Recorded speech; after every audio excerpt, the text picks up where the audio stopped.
There we go. Good morning, good afternoon, good evening, whatever time of day it is that you're catching this. This is Old Salt Games. I took some time off because it's my birthday. Happy birthday to me. And that means I'm giving you guys a gift. I'm going to stream Star Citizen in the current patch 3.24. I'll probably do some cargo running and just go through the simplistic stuff. I do not have the ATLS. I can rectify that. It won't take a second, but you know what? Matter of fact, I'm going to do that, so the game's going to go offline for a second while I dig in and get it, because I have to shut the game down in order to do so, to get it to spawn. I'm going to buy the new ATLS, and I'm going to use it because it's, I'm looking at my other browser right now. And, hi, sorry about that. I'm going to use it because I've been using the max lift tractor beam. I will do both. I will use the max lift tractor beam, and I will use the ATLS.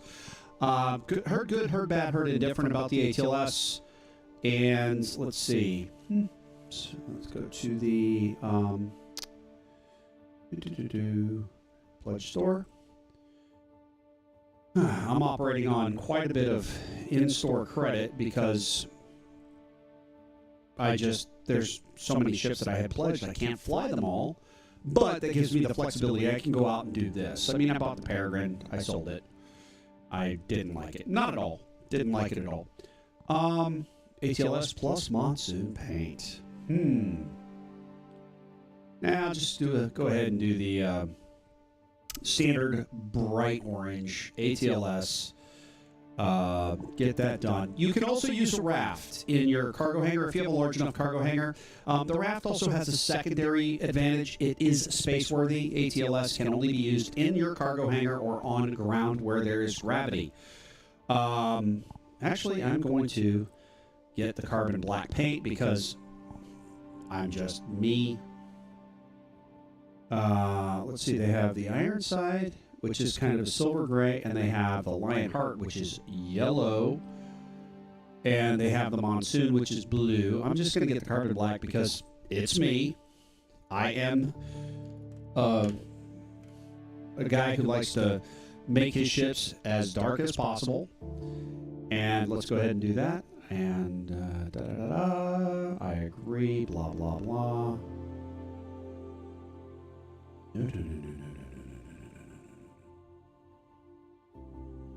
No. Let's go back here.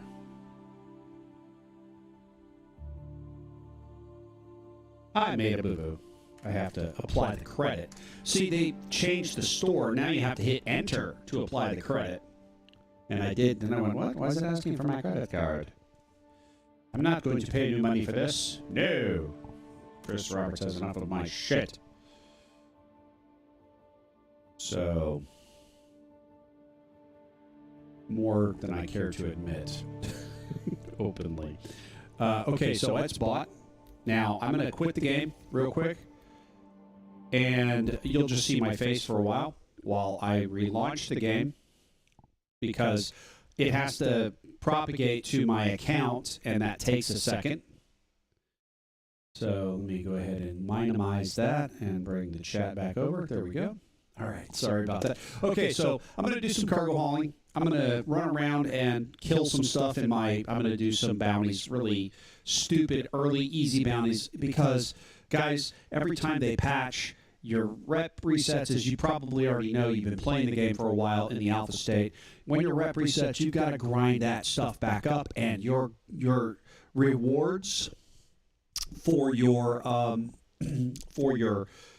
bounties are smaller, actually, and your rewards on your reputation are smaller. The money is not that much smaller, not significantly, not so you've noticed, but I do. But the reputation rewards are incrementally smaller, so you have to do more. Mind you, the higher level, the ERTs, the VHRTs, the HRTs, those top 3 tiers, they are much harder than they were. All right, let's try this. I'm going to start off with some cargo hauling. Really easy, kind of relaxed kind of shit. It's my birthday. It's a relaxed day. Happy birthday. If I had a popper, I'd do it. Yeah. But that's me. Let's go ahead and log in. While it's logging in, I got to spread the word. Spread the good word. I'm going to spread the good word. Because I'm being a goofball.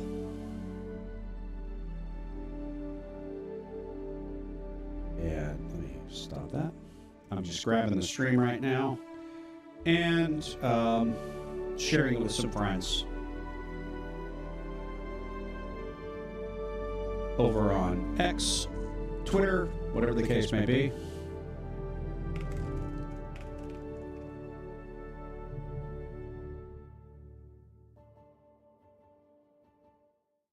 I gotta go over here to Old Salt Games. OSG with Google. OSG.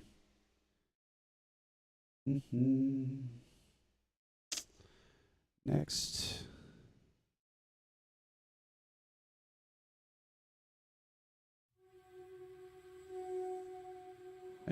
Nope. What the hell? Log out of that one. Blah, blah, blah.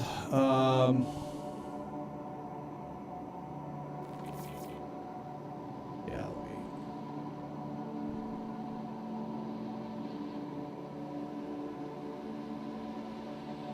I think that's it.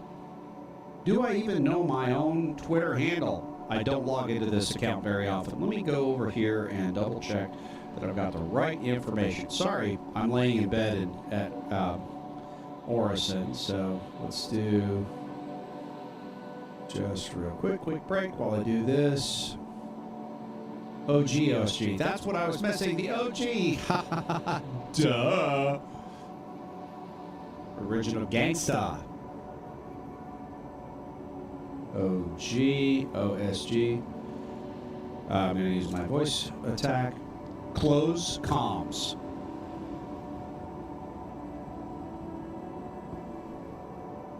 Close comms. Is it even paying attention to me?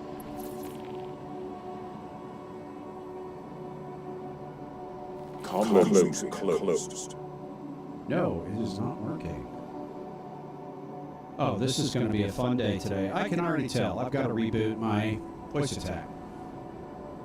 Okay, let's start all over again.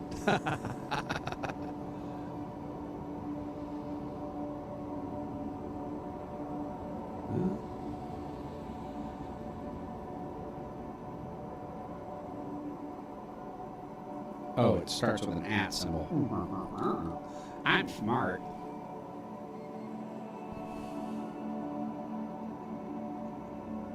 What the hell is going on here?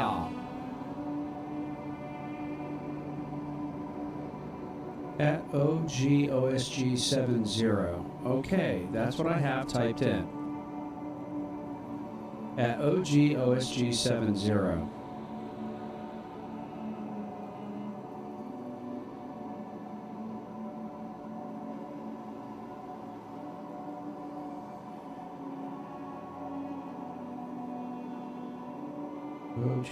OSG70.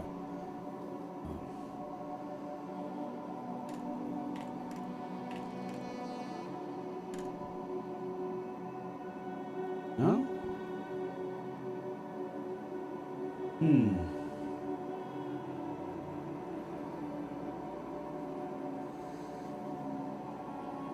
Thought I had an account linked.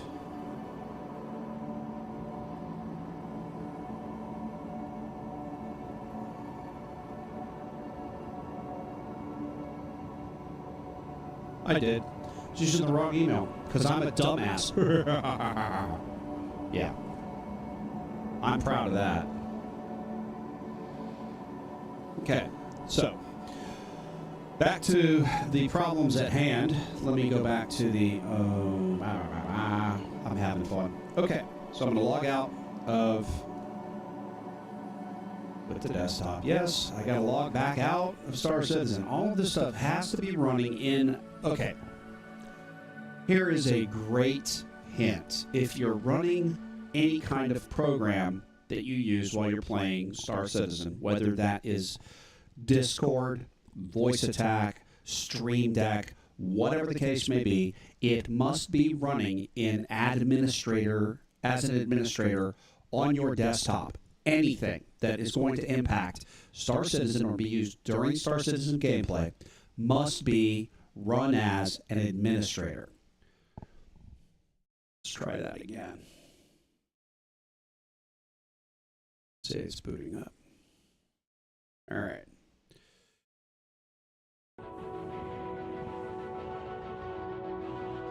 All right. Let's do this one more time. See if it works. All right, jumping back in. Sorry about all the screw-ups, guys. And let me get myself back over on my standard X account because gotta love it.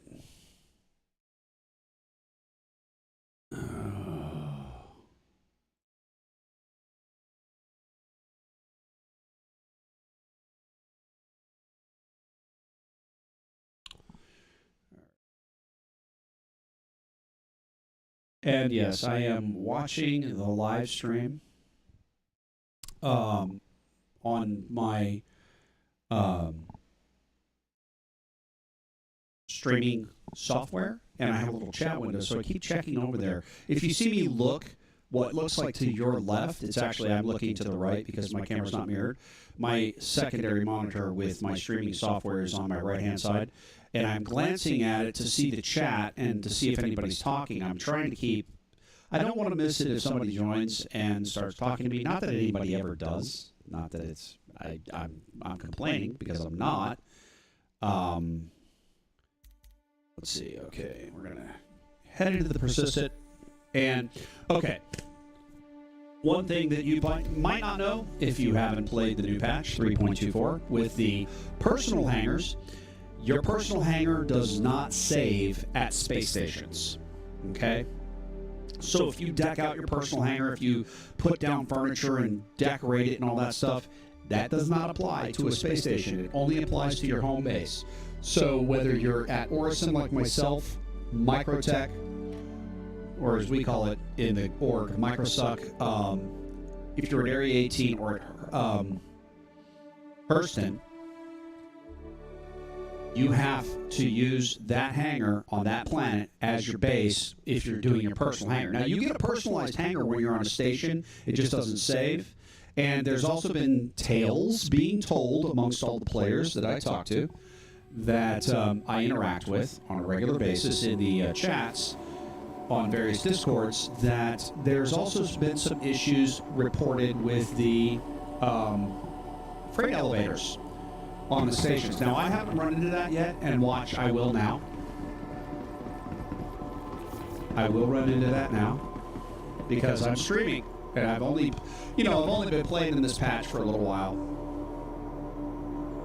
Just a short time. Closed comms. Close comms. Something's going on here, boys and girls.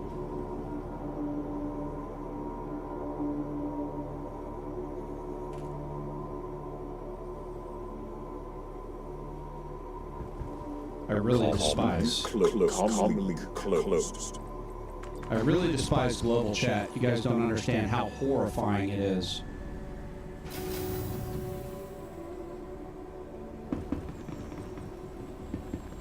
Okay, so I'm obviously, if you played at all, on Orison. I am wearing medium armor. I'm decked out for combat. Even in the grave, all is not lost. Gotcha. So my voice attack does talk to me sometimes. It's in interaction mode, so it will say things on occasion.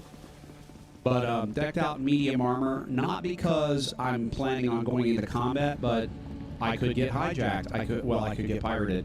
And I want to be able to defend myself in my ship. Also, don't let anybody follow you into your hangar because they are out of armistice now. Personal hangars, the minute you walk in, you are no longer in armistice. You can be killed. You can be mugged. You can have your shit stolen. I would recommend highly that you are armed at all times and you're careful about who follows you into your hangar.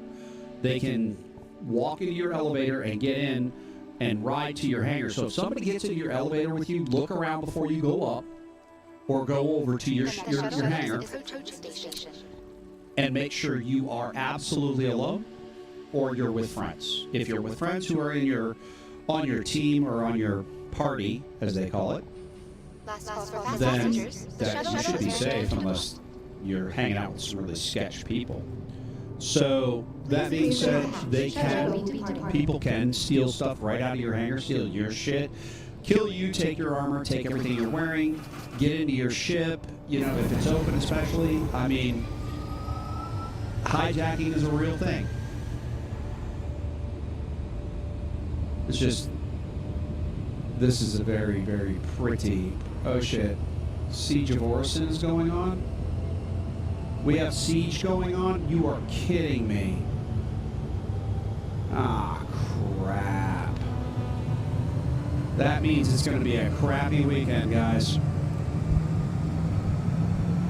That shuttle taking off from the top of the Crusader building goes to Siege of Orison. Let me see, hold on. Go to contracts, let's go to special, priority. Blockade runners, okay, now we're okay. Just blockade runners. Oh, be mindful, if you run into a blockade, you will get pirated by other players. So try not to take anything that is going to a station that's under blockade. Do not accept contracts for that. Right now, it seems to be pretty safe in and around Crew L1/Crusader. Last call for passengers. The shuttle is preparing to depart. And I'm trying to build up my reputation so that I can get a larger, get larger contracts. Right now I'm at medium. What is this crap? Yeah, dispose of your trash. So I have 7 in my pack. I got plenty of food. Just wanted to check my food because I've been noticing that the survival aspect of the game has increased exponentially. You get thirsty and hungry faster. Shit.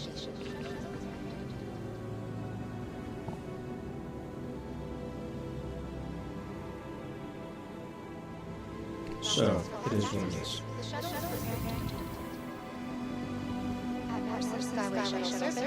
We aim to make it half fun.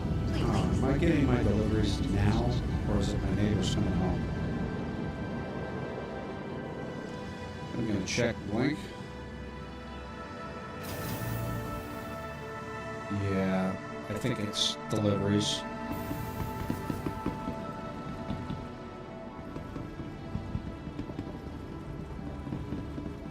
I don't care how you cut it. This is a beautiful game. The styling is unique. I'm very, very, very, very, very happy with the progression of the Alpha State game, considering. Do I want it out faster? Yes. I also want to play Squadron 42 like yesterday. I backed this because I wanted to play Squadron 42, not because I wanted to, somebody's calling me. Okay. Nobody I want to talk to. It's my birthday. Talk to whoever I want to. Okay, so I'm double checking. Okay, here's another thing too. If you have a ship stored, if you land your ship in your hangar and do not put it away, it is still in your hangar. When you log off and log back in, it's still in your hangar. So if you summon up another ship, one ship will destroy the other and damage the, they could destroy each other, or one ship is damaged and the other one gets destroyed. It's a mess. So just run down your list real quick, just a real brief run down your list. Make sure you don't have any of the little store icons, which I don't. Okay, I'm good. So once I get my missions picked, first things first, double check. Where is it at? Bajini Point. Okay. Not going anywhere near Bajini Point. So then I'm going to go up here to hauling. There's 70 missions open to me. I've been doing them. Junior rank. I got junior rank. I was at recruit rank. So cool. I'm at junior rank. So collect tungsten from Arc L1 and deliver to Seraphim. And oh no. See Bajini Point right there. That's a no. August Dunlow, 13K. Let's go with see if we got a bigger one. Here's 21K. Everest Harbor and Seraphim. Mikael 2. I could do that. Okay, so let's do accept. So I'm going to Everest Harbor and Mikael 2. So I want to go back to hauling, and I'm going to fly my C2. So medium, Everest Harbor. So I'd have to pick up 2 places, Crew L4 and Mikael 2, and make deliveries at Everest Harbor, and then also at Bajini Point, Seraphim Station, which I can do. And that's 17K. That's 27K. Beautiful Glen, Ambitious Dream, Shallow Fields. So that's 3 different deliveries. That's going to be Everest Harbor, Bajini Point. I don't want to go to Bajini Point, you goofball. Seraphim Station. Okay. ArcCorp Mining, Area 157. I'll accept that. Because it's taking me to Seraphim. I'm doing 2. One to Seraphim here. And one to... another one to Seraphim. So, I want to do 1 run to Everest Harbor. I'm going to grab the stuff for Everest Harbor, take it to Everest Harbor, go back, grab the stuff for Seraphim, jump over here, grab the stuff for Seraphim, and make 1 run back to Seraphim. It's not as efficient, but I haven't quite... Well, let's do this together. I haven't quite done one of these yet. I don't know if they're labeled. I've not paid attention, to be honest with you. I've done several of these. Just haven't paid attention as to whether or not they are labeled. So...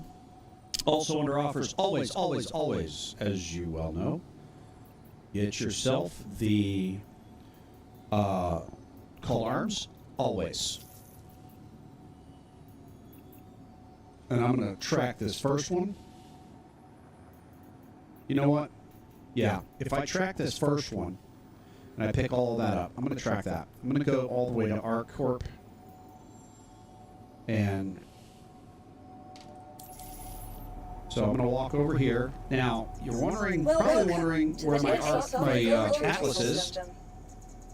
And I'm going to show you where it is. I'm going to step back. Hold on. I'm going to put I think I can manage it here. I might have to manage it elsewhere. Can I manage it? No. Where's the atlas? I do not see it in my list. There it is. Argo ATLS. So I think I need to manage it in my vehicle screen, in my... Welcome to the ASOC vehicle retrieval system. We're learning together, folks. Vehicle selected. Stand by. Get the C2 out. Your vehicle has been delivered.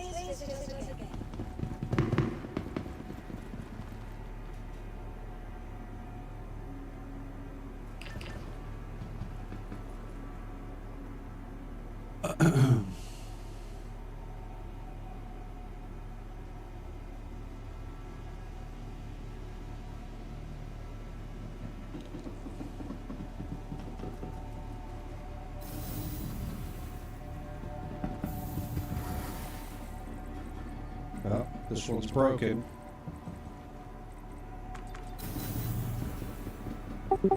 Not showing my hanger.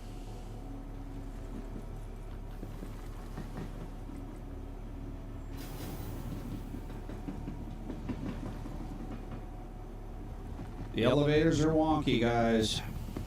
Wait, let me be surprised.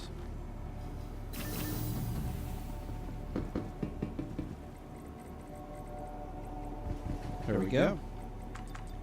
My large hangar. So, this is pretty cool. If you catch it early enough, you'll see the ship rising out of the hangar deck, kind of like an aircraft carrier bringing ships up. No, it's already up. Too bad. But I'll do the vehicle for sure. There's my baby, C2. I think the vehicle hangar is right there. Not sure which one it is. See if I can manage my vehicle yet. Sorry about that. I gotta summon it back. Okay, so it's available now because I'm in my hangar. So let me, this is the vehicle deck right here, storage. I believe. I haven't brought a vehicle up yet, so let me bring it in using my fleet manager. You can bring your vehicles up and you can park them in your hangar and leave them and they will stay. They are persistent. So if I do an URSA, and people said, hey look, if you do your medical URSA and your URSA medevac and you put it in your hangar and you set your spawn point to that, that's where you'll spawn. I'm like, so what? I'm stuck on planet side. I'm housing out a planet side. My spawn is in a hospital 1/2 of a tram ride away. I'm not saving that much time by appearing in my hangar. So I'll just appear in the medical facility and run over there. When I have it on a station, that might be different. And I doubt it will even save me any time. But, you know, we're getting there. We're getting there. So I'm going to back out of this, and I'm going to put my skin on my ATLS, my Atlas. So the Argo ATLS is nothing more than a fancy exoskeleton. It is literally just the exoskeleton from basically Alien. You've probably already seen it. This is probably old school stuff. But I'm going to go to liveries. I'm going to apply that, save changes and equip. Because, gotta say, I love the color black. And then I'll bring it up. Oh, by the way, if you have your ATLS in your ship, I do know this. So it's bringing the ATLS up on my vehicle pad. Then I'll walk it over there. And then I'll summon my C2 back up.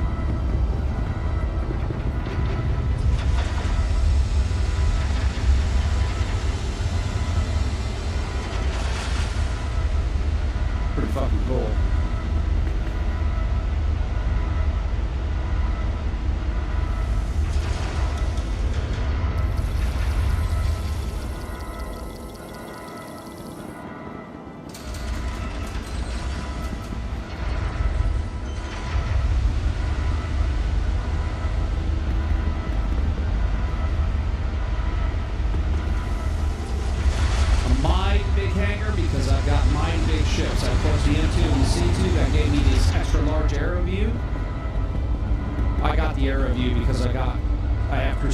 There's the ATLS bad boy. Right there. Look how tiny that son of a bitch is. It's itty bitty. Holy crap. Oh, and that Hulk over there, that's what's left of my Taurus. Got destroyed. So that's how I know that if you leave a ship on the deck and you summon another ship, and then, or you leave a ship on the deck and you log out and you summon another ship, this is what happens. Yeah, I can't wait till I can get rid of that. That's what's left of my Connie Taurus. One of my Connie Tauruses.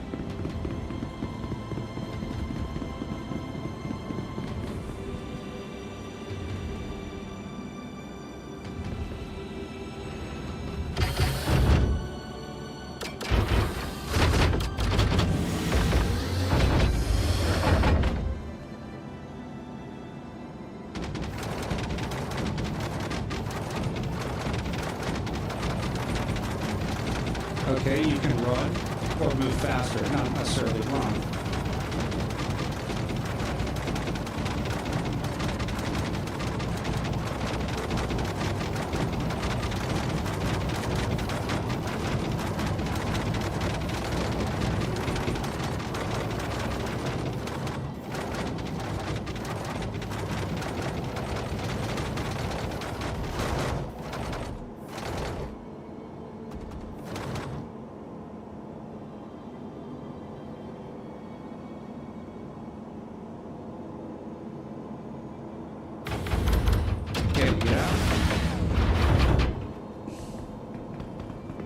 I'm going to call it the C2.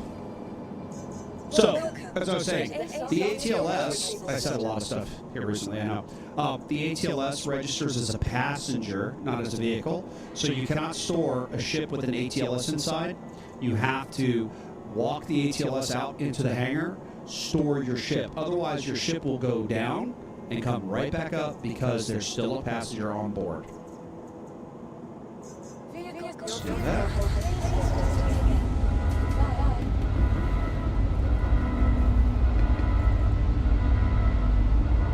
I love my Crusader ships, man. I'm a huge Crusader fanboy. For those of you who have not played before, ooh, this is a nice spot where I can park the ATLS right back here. Out of the way. Yeah, do that. I'm a huge Crusader fanboy. I love my Crusader ships. And the C2, M2, MSR, Ares, I love them all. They have their flaws. They do. I am open to admitting that. I have no problem with that. They have their flaws. But they are beautiful ships.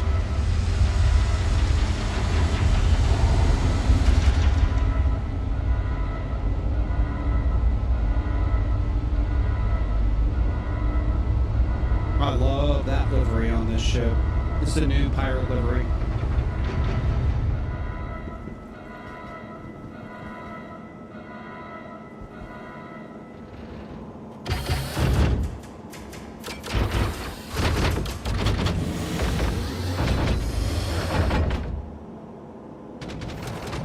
I want my Titan suit, guys.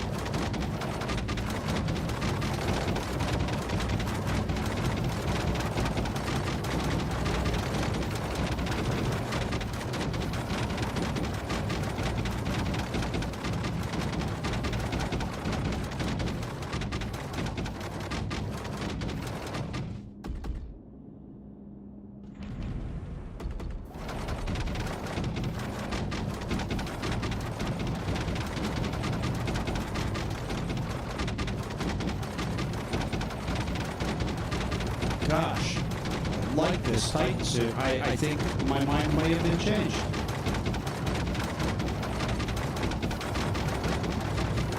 Not Titan suit, I'm sorry, loader. ATLS. Titan suit. I want my Titan suit. Get it? I want a combat suit. And I can be a Space Marine. A real Space Marine. The Emperor will be pleased. You get that reference, you're a nerd.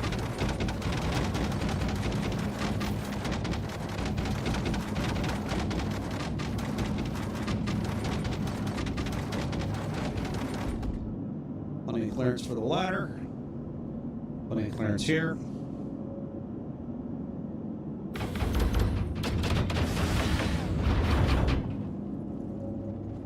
It's almost like that spot was made for the ATLS. Kind of thinking they might have had that in mind.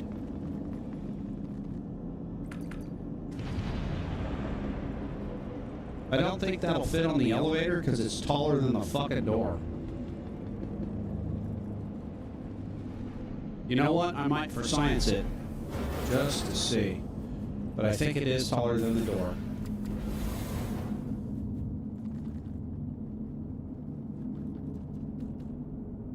Oh, and just so you guys know, I do I do kind of house out of my ships. What I'll do is I'll go to I've gone to my hangar, I've set up a heavy set of armor, and I've set up another medium set of armor and weapons and everything else. And then I went ahead and I went to my storage area. Is it not this one?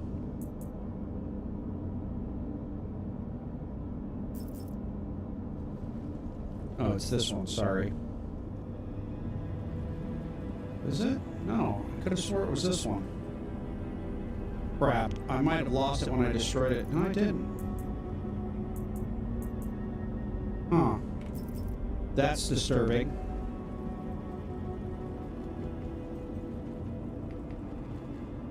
I put a set of heavy armor in one of my storage bins here. I guess I got lost. That's crap. Oh well. You live and you learn.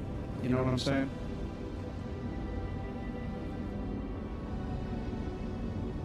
Now, close the life support thing.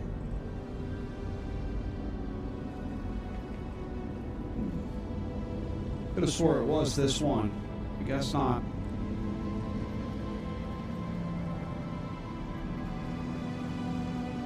So, what I was saying is I set up a set of armor, some weapons, ammo, stuff like that, and I stashed it in the storage. So if I'm wearing medium armor and I want to swap out real quick, I can run the storage, grab the medium armor, swap out to the heavy armor. Hold on 1 second. Power up the ship. Activating. Stand by. Activate engines. System software integration complete. As you wish. Just checking my head tracking here.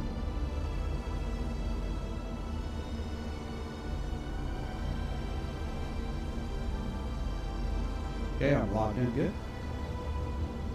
Request departure. I will obey. And I go, VTOL is activate VTOL. Activate VTOL. That's complete.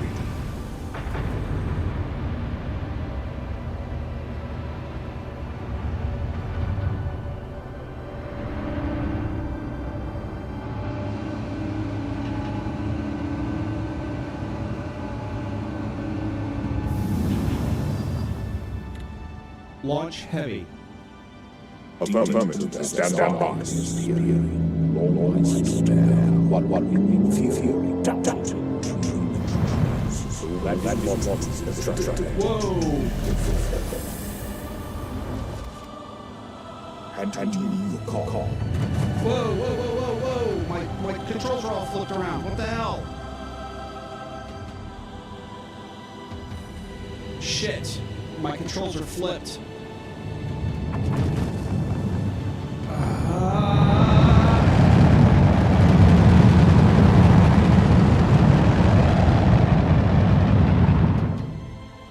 Oh shit! I hate that.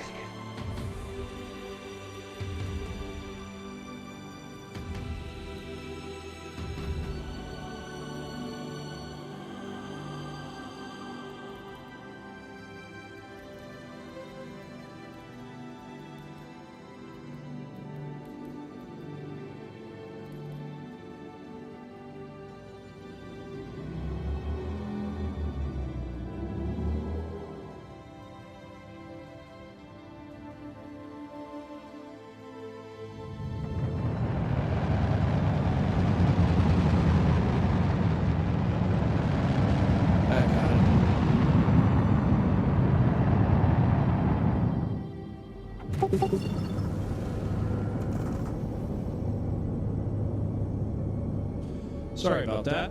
Hi.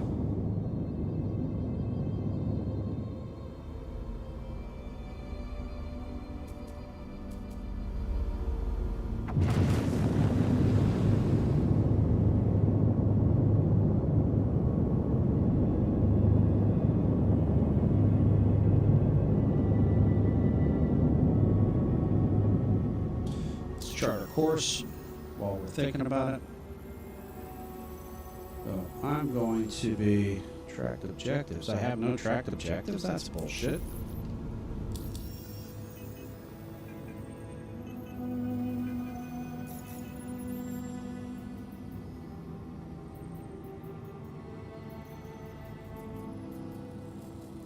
So, ArcCorp.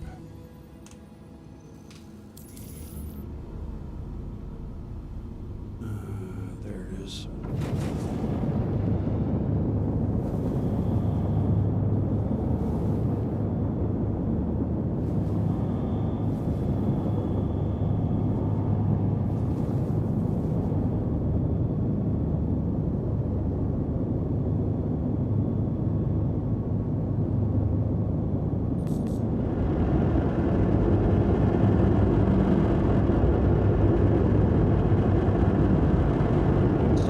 That was wow.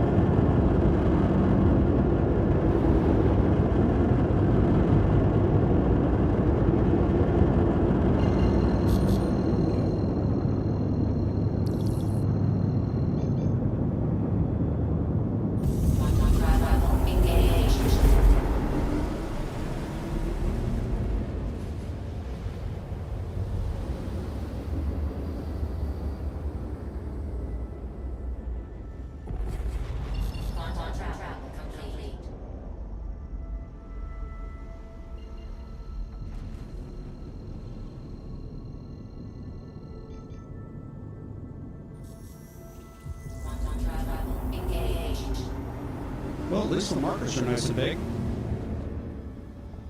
Easy to see.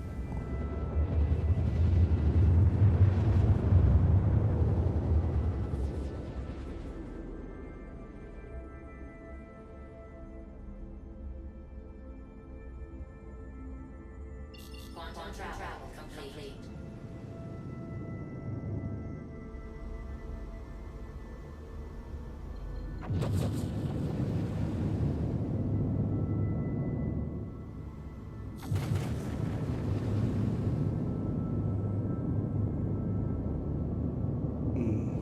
It's a bit bright.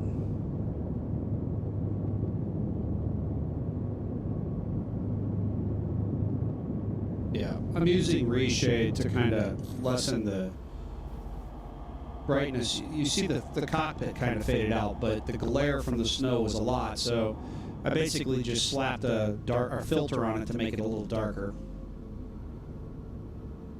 And I'll turn off my quantum.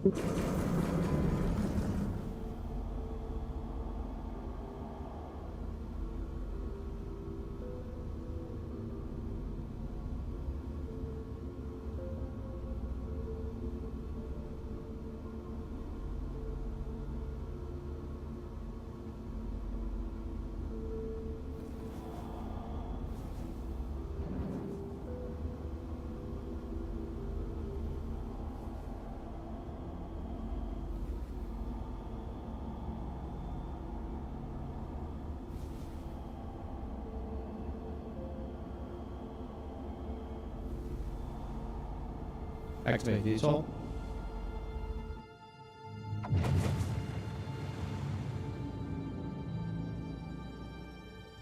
Deploy landing gear.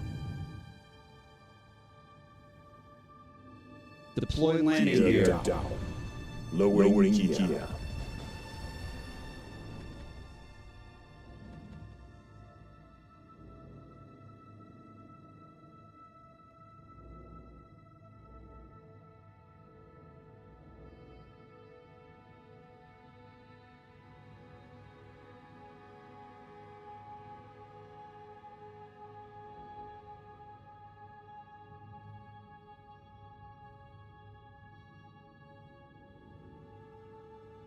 Okay.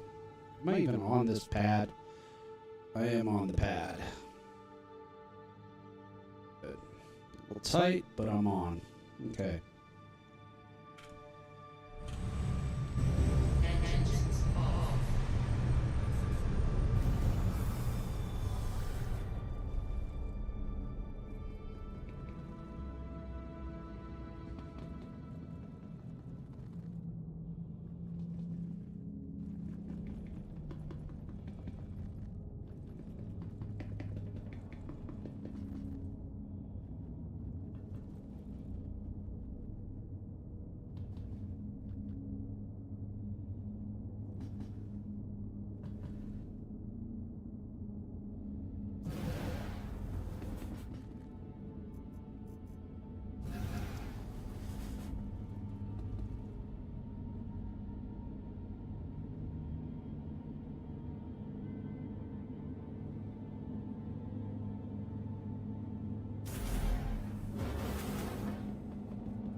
I'm gonna stage my stuff before I load it in.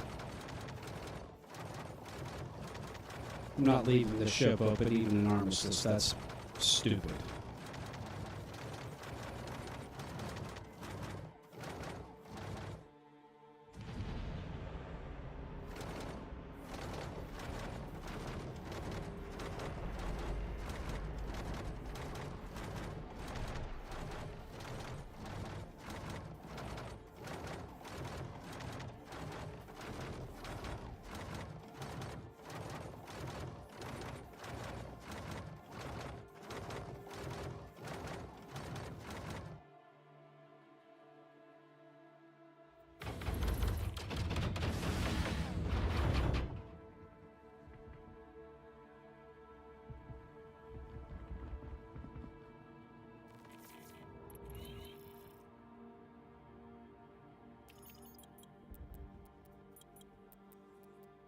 Okay.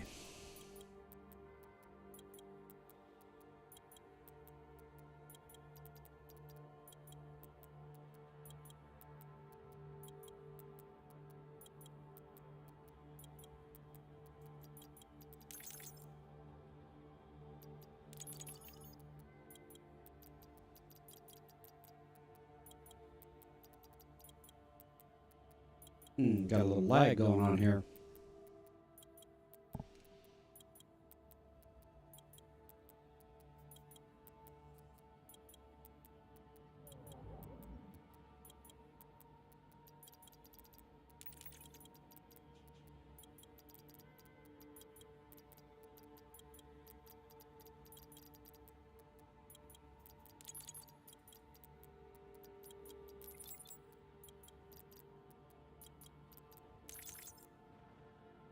Something's going on.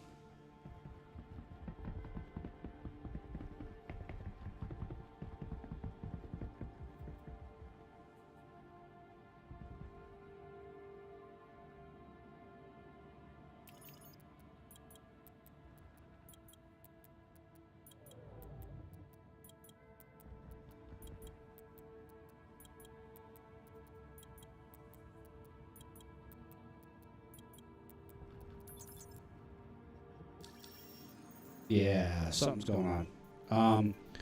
And it's an alpha state game. This stuff's going to be buggy. So, not an end of the world. That's why I grab extras. Okay, so this one is Long Force Station. I'll track that. I will come out of here. Get in my ATLS, go to Long Force Station and pick that up. Come back here and try this one later.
One more try, real quick.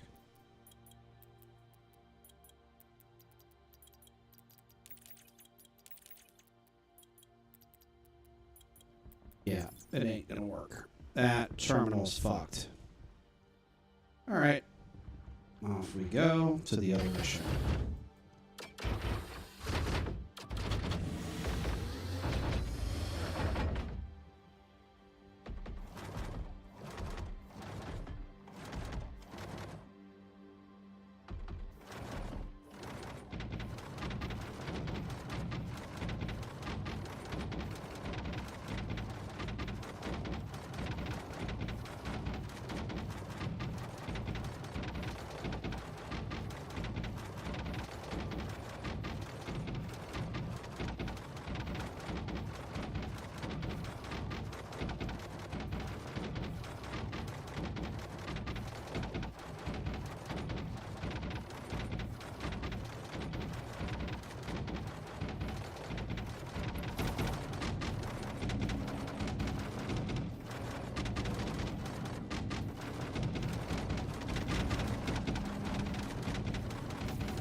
Yeah, fuck it.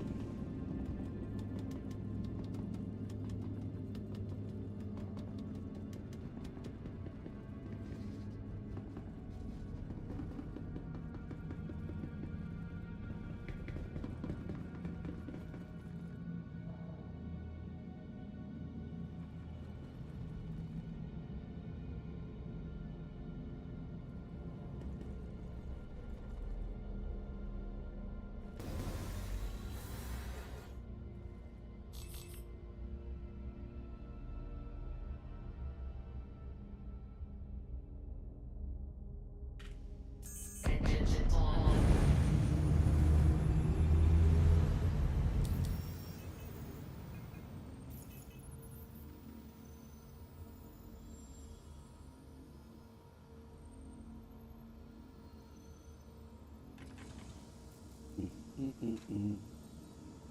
Coffee.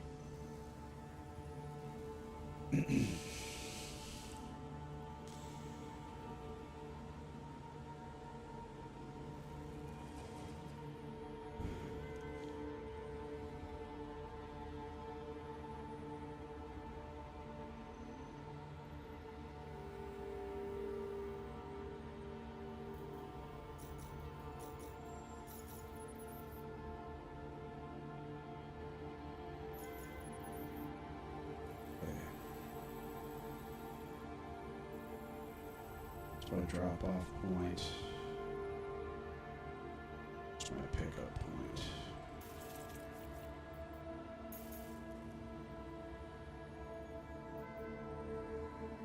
Okay, make L2.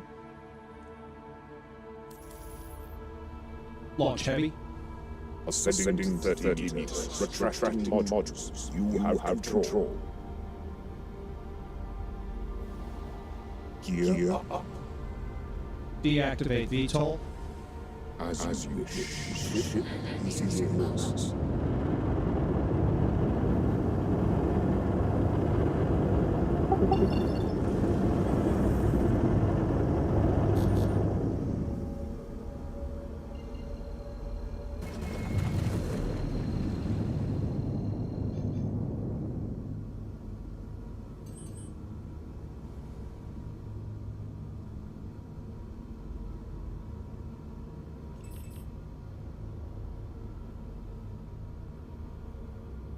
jump on my mark. Engage jump. Jump. Engage.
Very, very exciting. My new desks for my painting area have come in.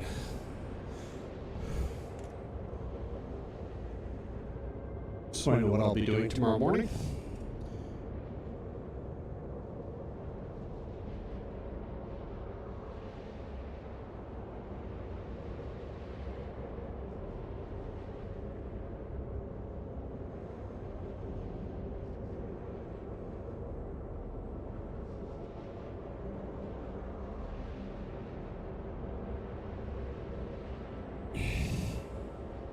I actually didn't expect these.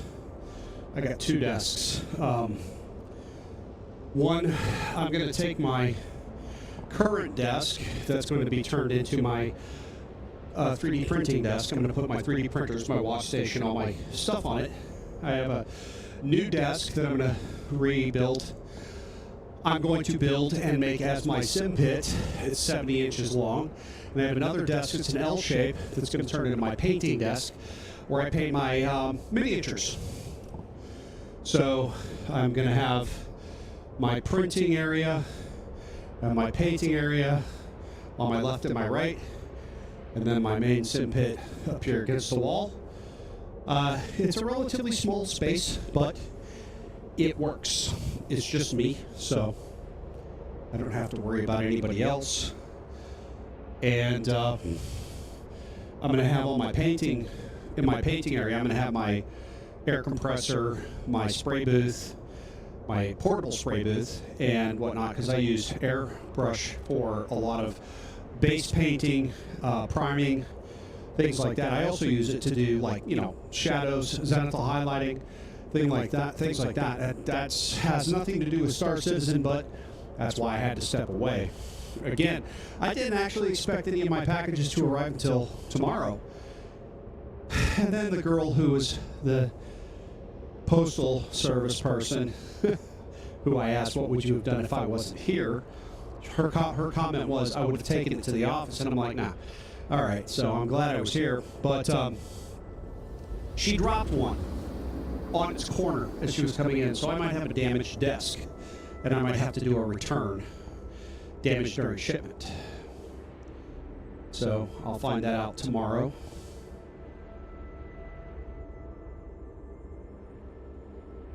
Hell, I might even do it tonight. I'm only going to stream for a few hours. I'm actually going to stream for just a couple of hours. I've already decided that. I'm going to get done with this cargo thing. I'm going to try to pick up the cargo again over on over on ARC. Oh, hello.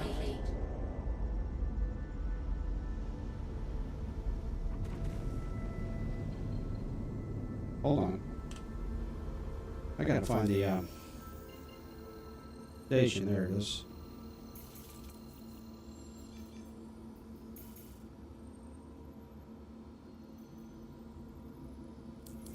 All right. Big L2A.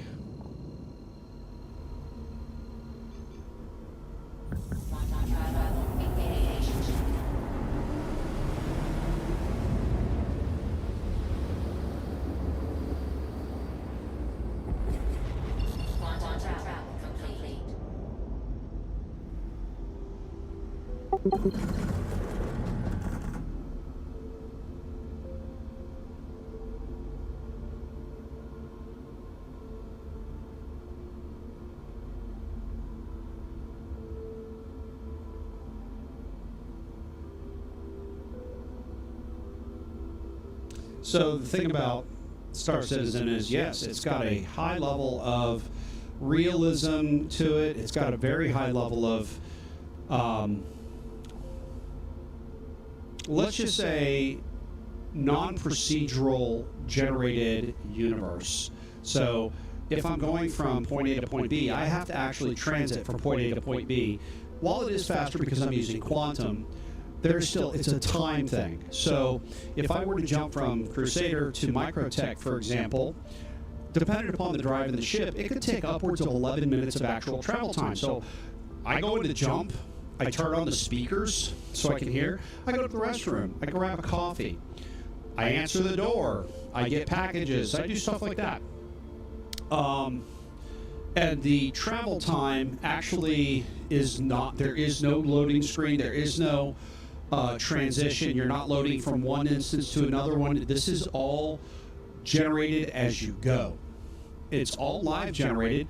Now, what your system is rendering of what is generated is dependent upon what the settings are in the game. Right now, the render distance is much different than it was when we first started. It was much lower when we first started. Now it's much higher. So it's a bigger burden. At least that's what it seems like to me, because it's a much bigger burden on my system than it was before.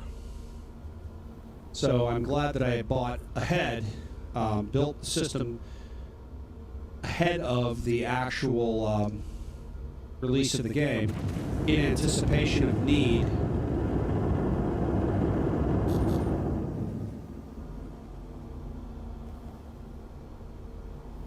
I gotta get in a little closer.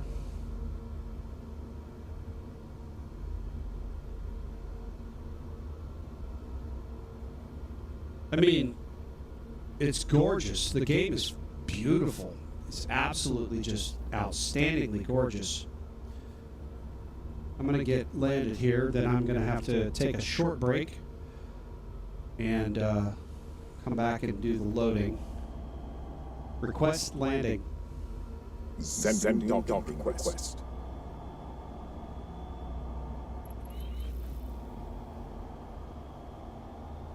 So now it's not immediate. You have to wait for that little message you see up in the upper center. Gateway granted. It's what it's doing is it's instancing a hangar for you. And if it's real busy, it can't, and there will be a delay. So once you see gateway granted, your instance hangar is there, and you can go in and make a landing. Activate VTOL. Activating now. Deploy landing gear. Lowering landing gear.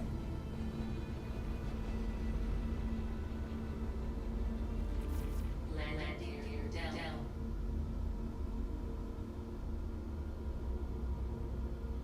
I think I should clear everything. I think I'm high enough and centered enough. Yeah. I agree faithfuls. So confident, my friends will call it. Now I just transitioned from the live server to the instance hangar. You saw that kind of hesitation, that skip. That was you that was me transitioning from the live universe to the instance hangar.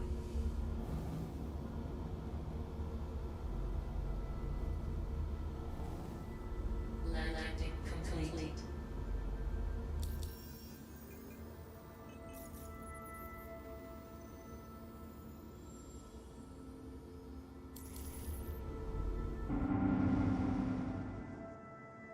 Door shutting.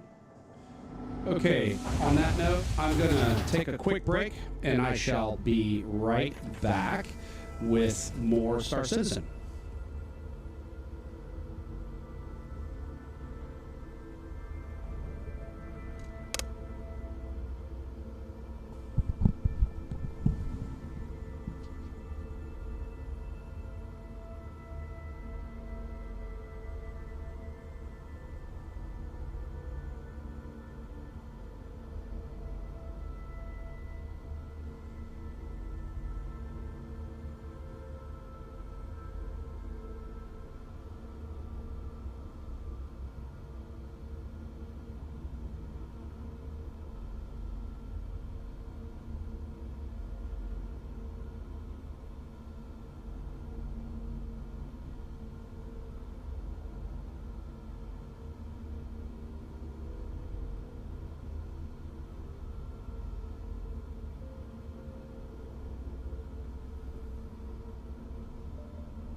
All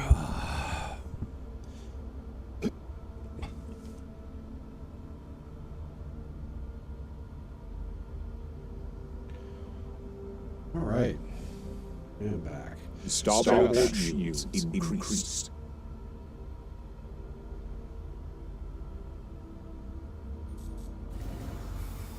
So I need to drink something. But of course.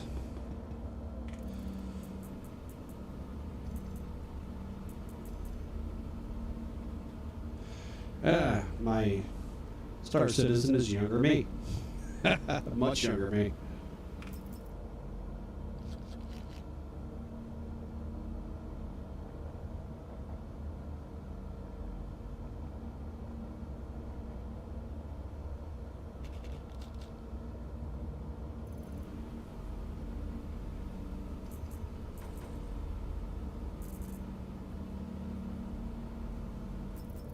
Okay.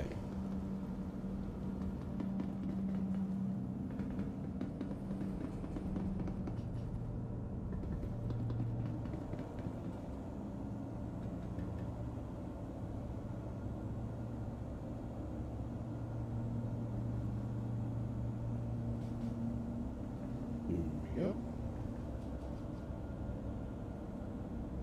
Now, for the past two patches, though, there's a post, a metal post, a rail, actually, that the elevator rides on that goes right in that slot, right there. It's been missing. It has not rendered in. So it looks like the elevator floats when it comes out of the ship. But I'm only going to the lower deck anymore because I have to unload my loader, my EXO. Open the door, unload the EXO, get the stuff out of the freight elevator.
Okay, I'm going to do the Seraphim Station load second. I'll do the Everest Harbor first. Yes. No. Do the Seraphim first, Everest Harbor second, but I'm going to put the Everest Harbor in the back and on one side because I'm going to try to go get the stuff from Yella to deliver to Seraphim.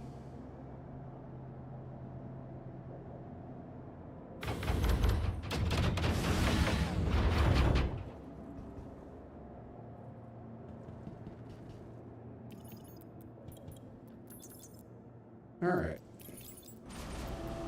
Setting the elevator down to the warehouse. That's how fast it should be, but on Yella, it didn't work. So transfer down.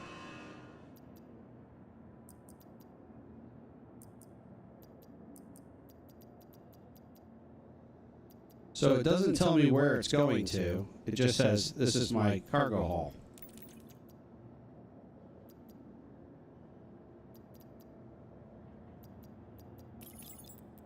Let's see if it's labeled.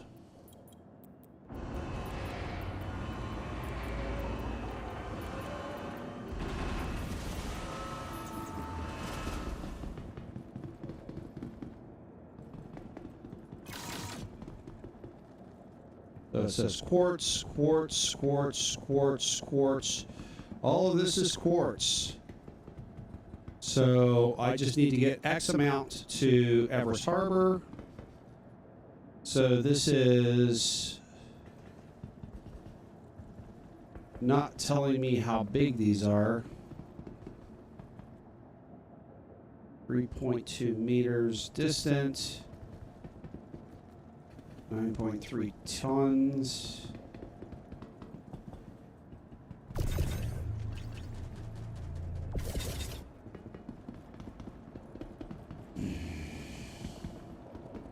Doesn't tell me how big SCU boxes are, so this is going to be a little bit more tedious than I thought. We'll do it.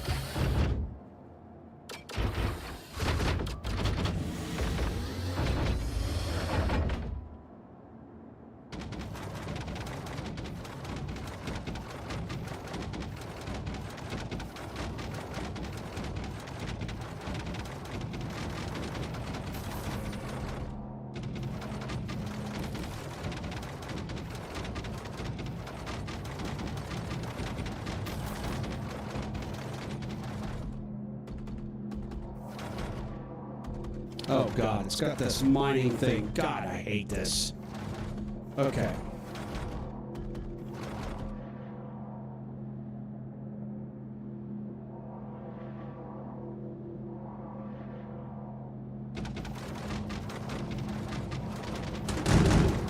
Whoa.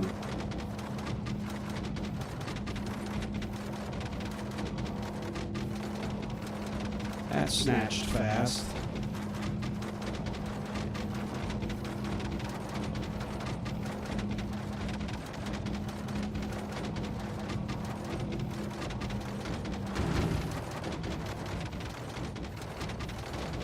Okay, this is different.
Okay, this is a hell of a lot faster than the max lift, but it's also a little bit more awkward.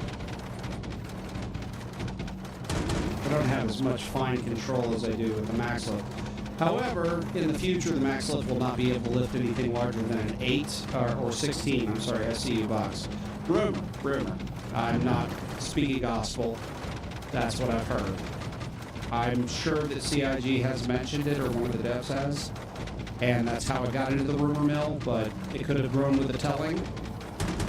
So unless I read it myself, to me, it's just a rumor.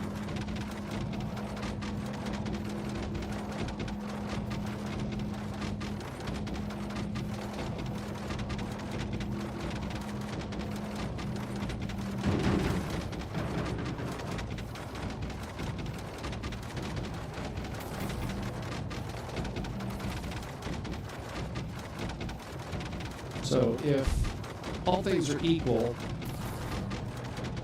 And these are 8 SCU boxes. I think I can divvy it up properly. Think is a big word in this particular case. I like that that's automatic. Once you select a spot and it goes green, you just click your button and off it goes. You don't have to sit there with your scroll wheel like you do with the backslift and move it manually. So once I get into a position where it goes green like that, I can just, once I can see, I find where I want it, I click the button and off it goes. It's very fast.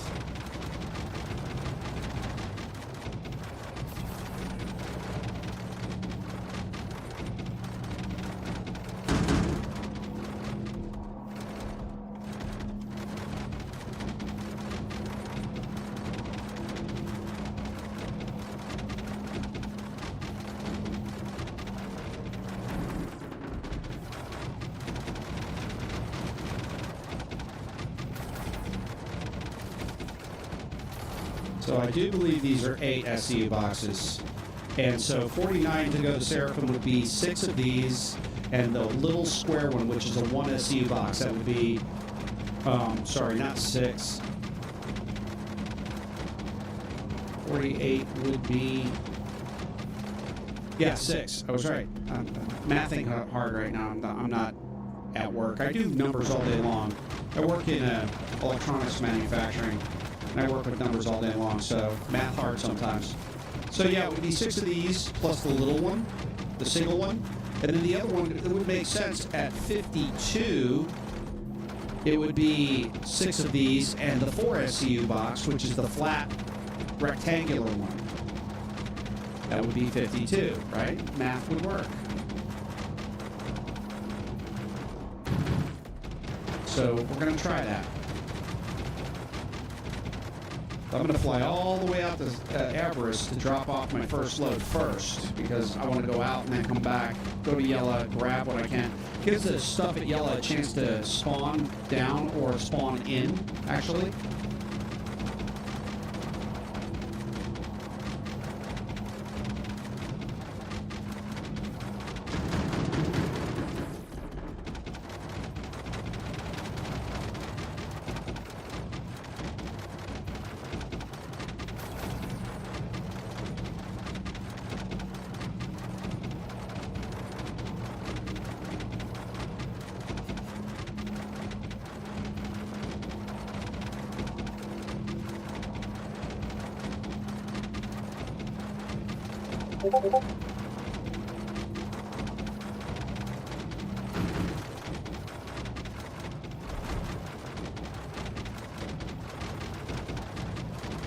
Okay, so this should be a 1 SCU box right there. It's at 1.1T, size 1. Those are size 4. So, I believe size 4 is an 8 SCU. And then the flat one is a size 2. Should be a size 2, size 3. Okay, so my math may be correct.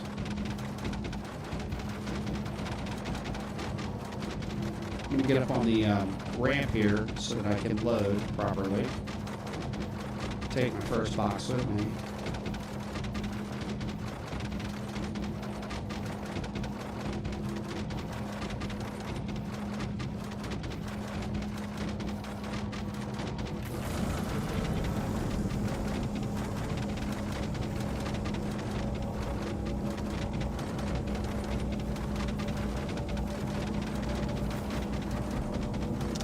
Can't see.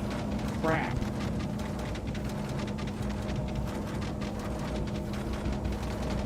I do not like this. Hey, man. Hello, 1 second.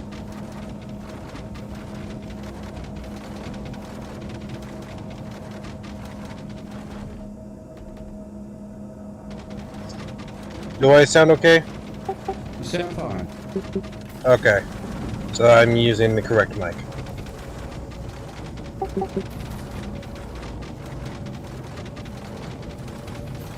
You're being warned, I am live streaming.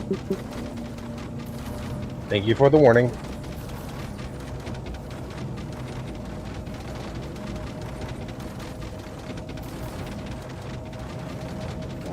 Okay, pull this up.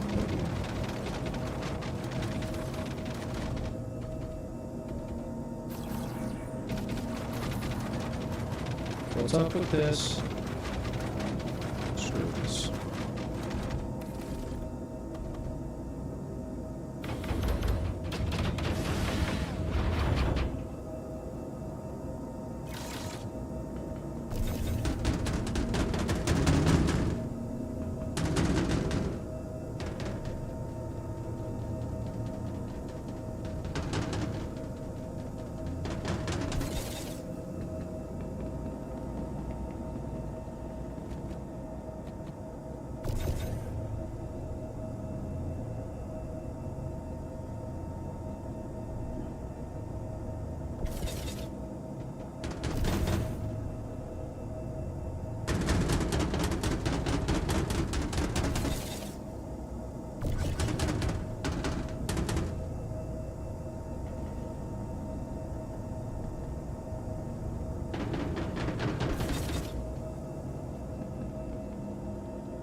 Okay, so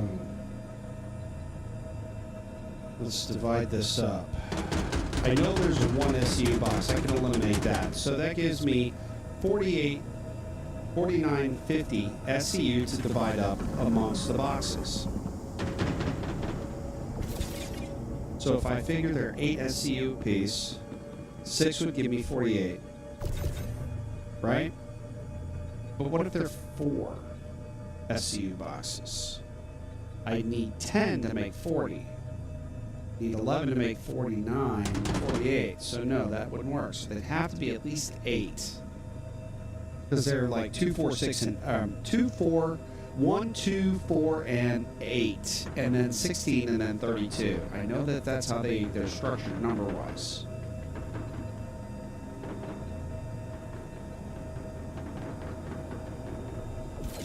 Okay, so let me see how many I've got here.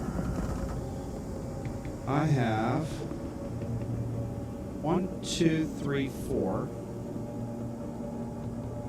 5, 6, 7. So if I take 1 here, it's got to go 52, right?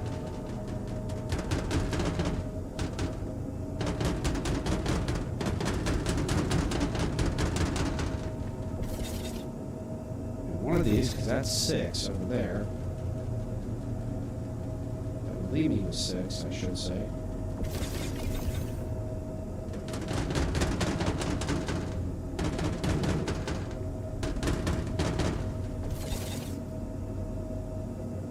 That's 6 on the front. 1, 2, 3, 4. Okay, so I am right. They're 8s. I am right.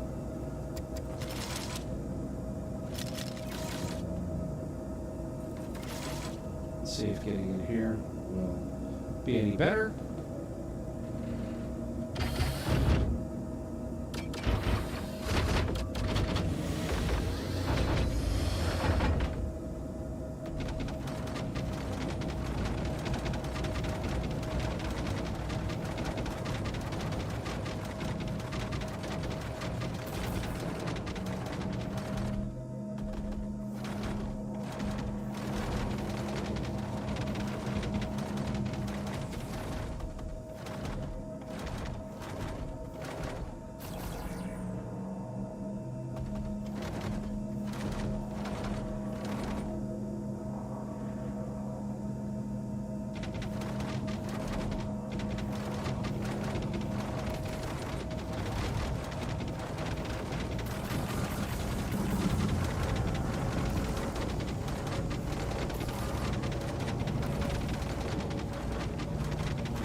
Huh. What's that?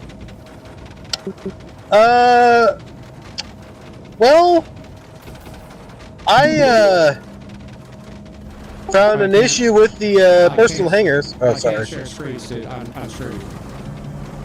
That's fair. Yeah, I spawned in a prowler, and I thought it would put away my vulture. No, it doesn't. It did not. No, it doesn't. That was discussed the other night, dude. If you have a ship that's in your hangar and you try to spawn a second ship, it's going to spawn on top of the first ship and they're going to crash and destroy. I still have a carcass of a Taurus in my hangar because I had parked the Taurus and summoned up and left for the day, came back the next day and called up my C2, and my C2 smashed my Taurus against the roof. Yeah, Yeah. neither vessel is destroyed, but my vulture is halfway through the landing pad, and the prowler is just sitting on the side, being the victor of the battle. Put one away, and it should allow you to fix that. And I say fix with the utmost, just kind of like sarcasm.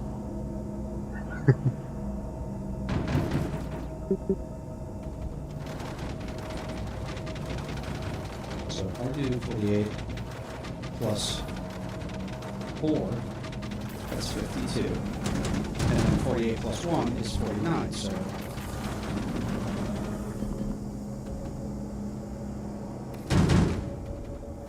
I think the only way I'm going to be able to store it is out of the hangar.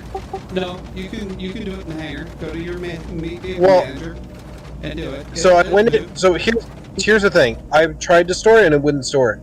It won't lower the elevator. Yeah, you might have to store a different ship. Try storing the Prowler, the one you just summoned. That's the one I was trying to store. Oh, then try the other one. That might work. And that was the first one I tried, and that didn't work at all. Like, I clicked on the store button, but nothing happened. Are either of them on the pad? The Prowler is on the pad, and the Vulture is in the pad. Okay, so yeah, you might have to walk out of the hangar. You Yep, might end up that's having what to I'm doing. reset too. Yeah. So I'm waiting for persistence to go away because I have a ship carcass blocking half of my hangar.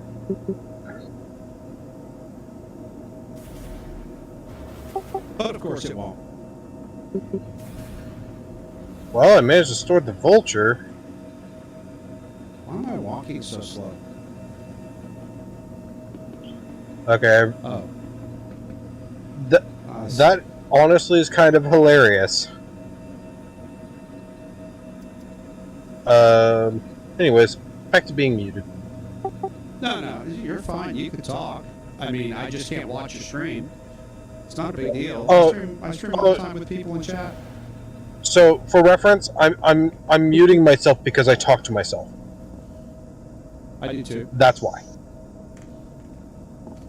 It's just how I process information. So it'd be kind of weird to have a dude in the background talking to himself every so often. That's the only reason why I'm muting myself.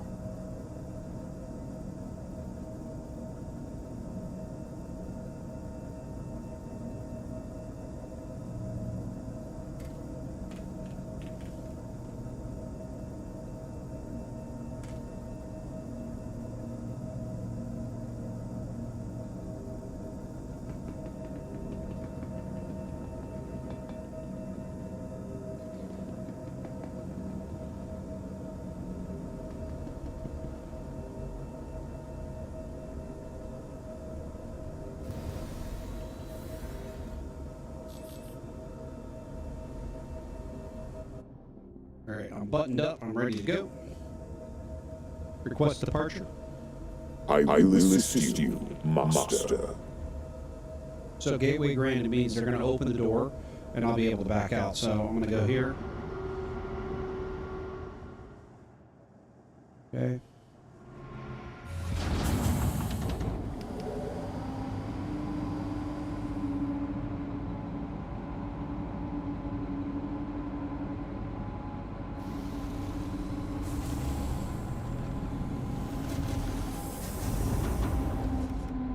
I don't know why there's a water splash effect under the ship while I'm hovering.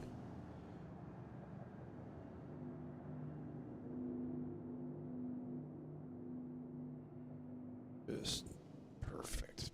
Perfect. Straight out. Deactivate VTOL. Yes, my commander.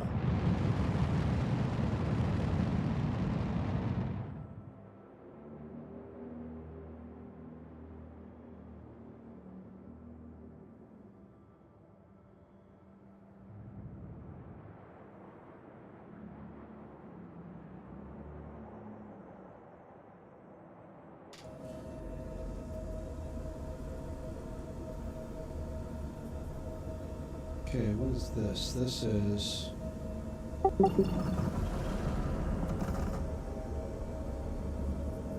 That's probably Crusader over there. So I want to go to Everest Harbor. Did I pick Everest Harbor? Oh, shit. Isn't that where the interdiction is? Did I do a dumbass?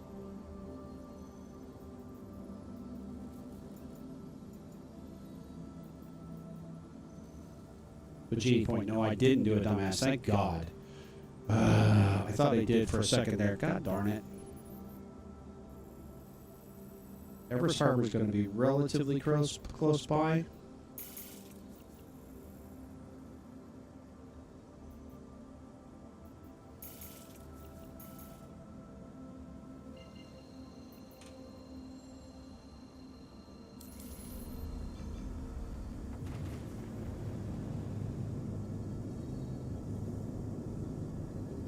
Engage jump on my mark.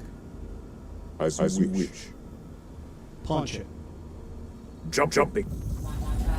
Engaged.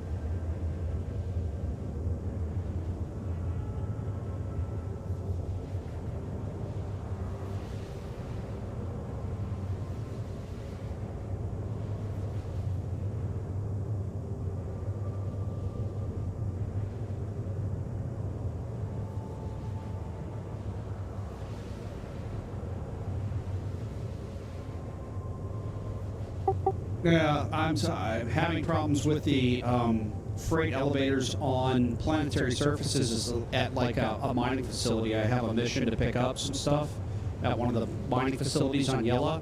I went there and I go to log into the freight manager and it just goes into that spinning thing where it doesn't do anything, and I'm kind of upset. I flew away. I'm doing another mission while I'm waiting for that, so I'm going to fly back because I have to make another delivery back in. See, I've got two deliveries to make at Seraphim and one to make it at Everest Harbor. I'm flying out to Everest now. I'll drop that off. Then I'll fly back into the Crusader system, go to Yella first, try to pick up that load, because that load goes to Seraphim Station also, so I can offload it all at one time. But, you know, my luck, it didn't work, so I flew out to McL 2, and that worked fine. And I bought an Atlas. I gotta say, I like it, but I don't know if I'm going to keep it. I mean, it's fast. It's very fast, but it's very awkward to manipulate your cargo. It's very difficult. You have to know exactly how to manipulate it and how to use your mouse and all. It's goofy. It's goofy. It's not as intuitive as the gun, right? With the scroll wheel. Yes. Moving your freight in and out, your boxes in and out. This, you have to you point the general direction and then you use your mouse to kind of make the picture slide to where you want it to go, and it doesn't always, you can't always see through the box right in your face, right? Because the cargo's sitting right in front of you, and if you're going any distance away, you can't see where your icon is ending up. Then once you put it down, you cannot pick it back up and move it. That's the shit thing. I have to get out and I used to use a hand tractor to fucking, fine tune it, So yeah. So here's what I will say. I have used the Atlas. It is kind of fun to mess around with, but I do think it needs some work. You're being very polite. I would say things other than need some work. I would say it needs to be fucking fixed. Yes. I'm trying to be a bit more diplomatic. You don't have to. We're talking about CIG here. I love this company. I've been backing this game for a very long time. I've been backing Squadron 42, I should say. I've been playing Star Citizen for a very long time. But I'm very, very much a realist when it comes to when I'm critical, I'm critical. And I'm critical about software because I work in software development. And let me tell you something, man. If you release something, I get it, we're in an alpha state, and it's stated we're in an alpha state, but if you release something, it should be at least mostly functional. This is quasi-functional. This is not even mostly functional.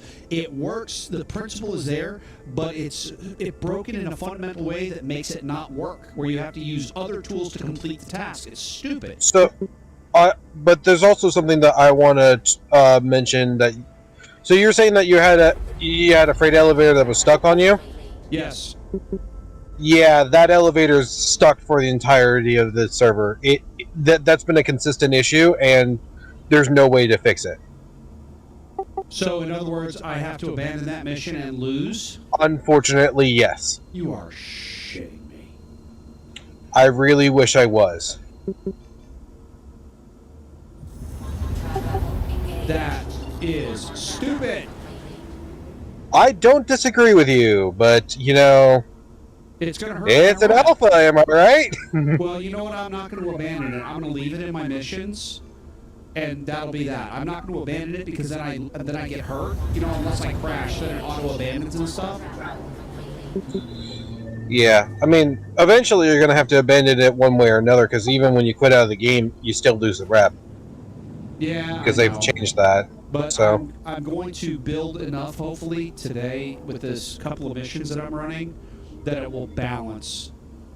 Because I finally made it. I finally made it to journeyman freight. I'm no longer like rookie freight. I'm in the nice middle leagues now. I'm getting runs for 20, 19, 20, 21K, which is nice. Not where I want to be, but it's nice. Yeah.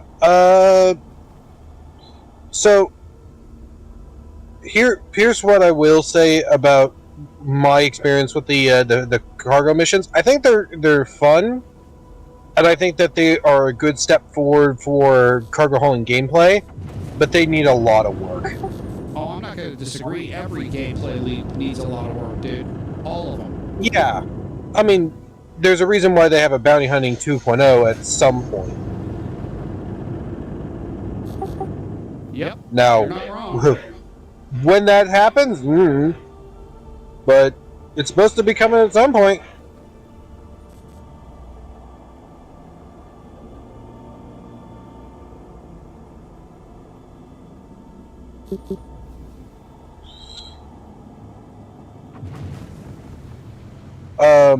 But yeah.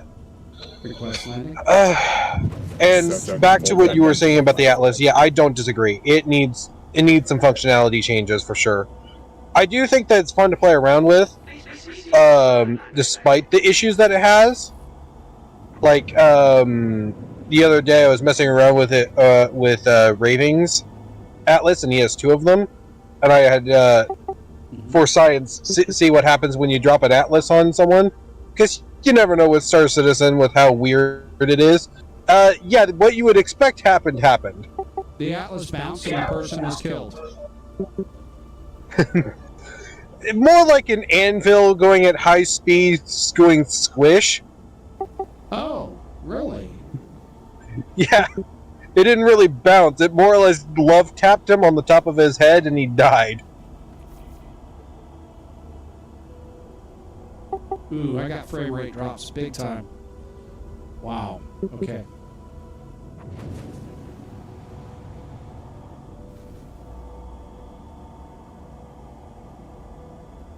Deploy landing gear. Deploy landing gear. Lowering landing gear. Also, I've noticed an issue with the Prowler. Activate VTOL. There's I'm not getting. Yeah, I'm not getting the hit reticle from the for targeting. Yeah, they've got to put a little bit. Well, they got to put a lot of love in the Prowler. It's still the crappiest troop transport. Only just below the Valkyrie, and I own a Valkyrie. Yeah, I mean, so my honest opinion about the Prowler is this: they need to bring back the old grav pads that it has, because that's like one of the major features it's supposed to have. They used to have, but they removed it for some reason.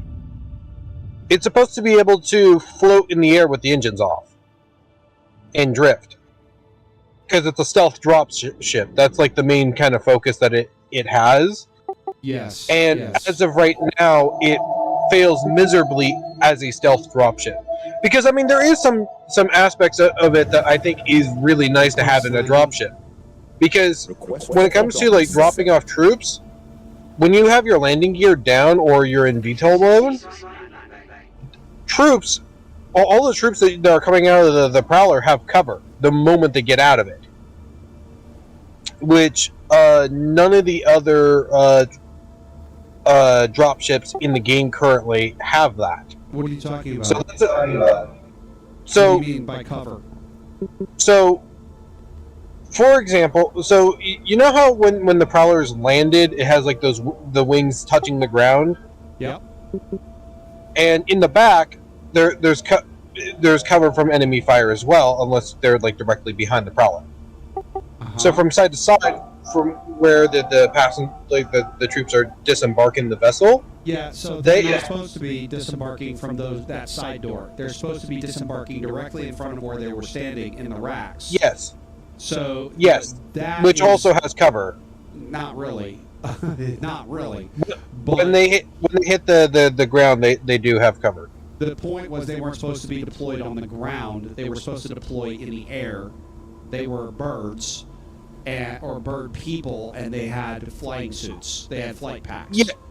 Yes, so, but us humans don't have that. No, I understand that. I but we will eventually. Yeah, and that will be probably one of the most highly sought after things ever, too. Where's my gateway? Shit. Honestly, I wouldn't be surprised if because you know how when the Prowler and the Talons came out, they had like this Avis suit that came out with it. Yep. I wouldn't be surprised if that suit has that capability in the future. Eventually. I mean, we're supposed to get, like, well, we're going to get mech suits, combat suits, we're going to get flying suits, apparently, jetpacks of some kind. So there's a lot of stuff that's going to happen, and there's a lot of functionality for the ships that is not there at this time. Because, whoa, who's targeting me? Who the fuck is targeting me? Why am I being attacked? That might be concerning.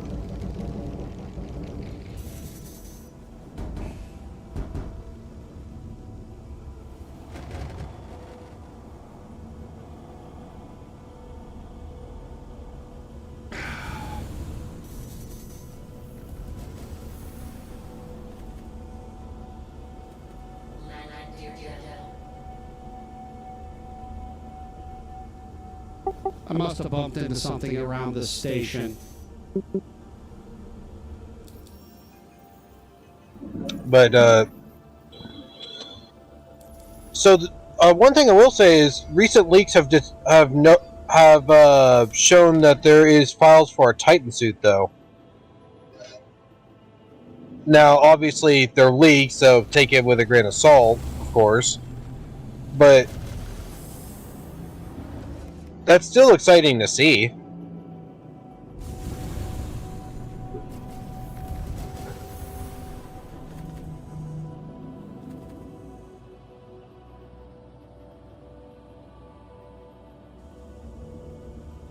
Man, this reclaimer is being a pain in my butt.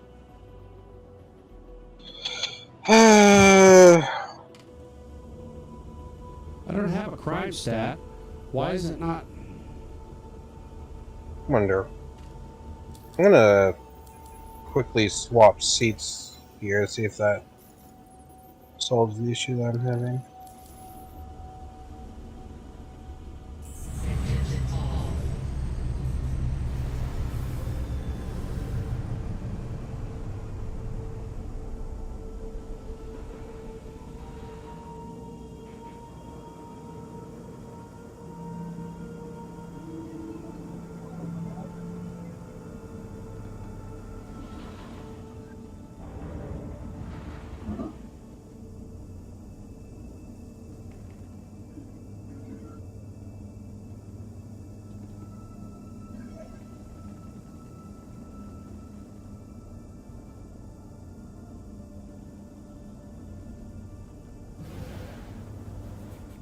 I think this reclaimer is stuck.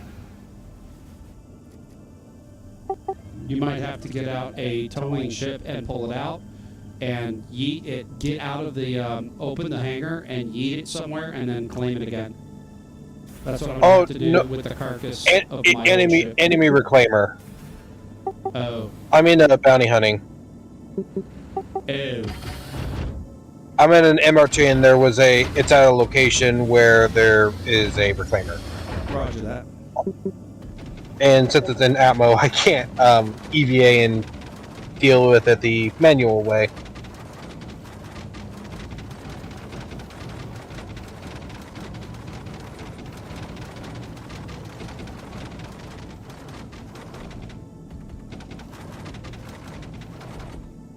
I'm sorry.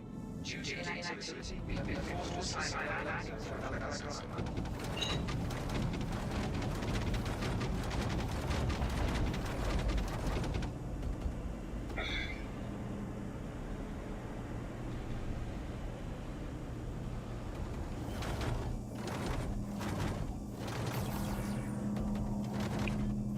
Oh, soft effed it. That took a long ass time. Okay. Ah.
So offloading with the Atlas is lickety-split. If you get in the right spot on the C2, you can stand at the edge of the ramp inside the ship, grab a case or a box, and then turn yourself, and then just zip it over into the cargo freight elevator, and it works just beautifully. I literally just unloaded 52 SCU in like less than 10 minutes. And before it was taking me 30 minutes just to unload and load, unload something that size.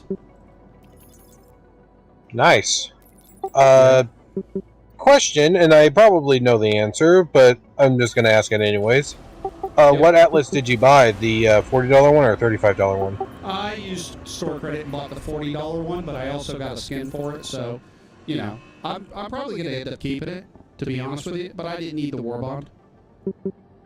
Well, you know, an LTI token is an LTI token, so I thought I'd ask. I have so many LTI tokens, and if I buy something like that I don't plan on converting, as long as I get the 120 month, that's the equivalent of the lifetime. So what a lot of people don't realize, okay, the average lifespan of an MMO is 6 to 8 years.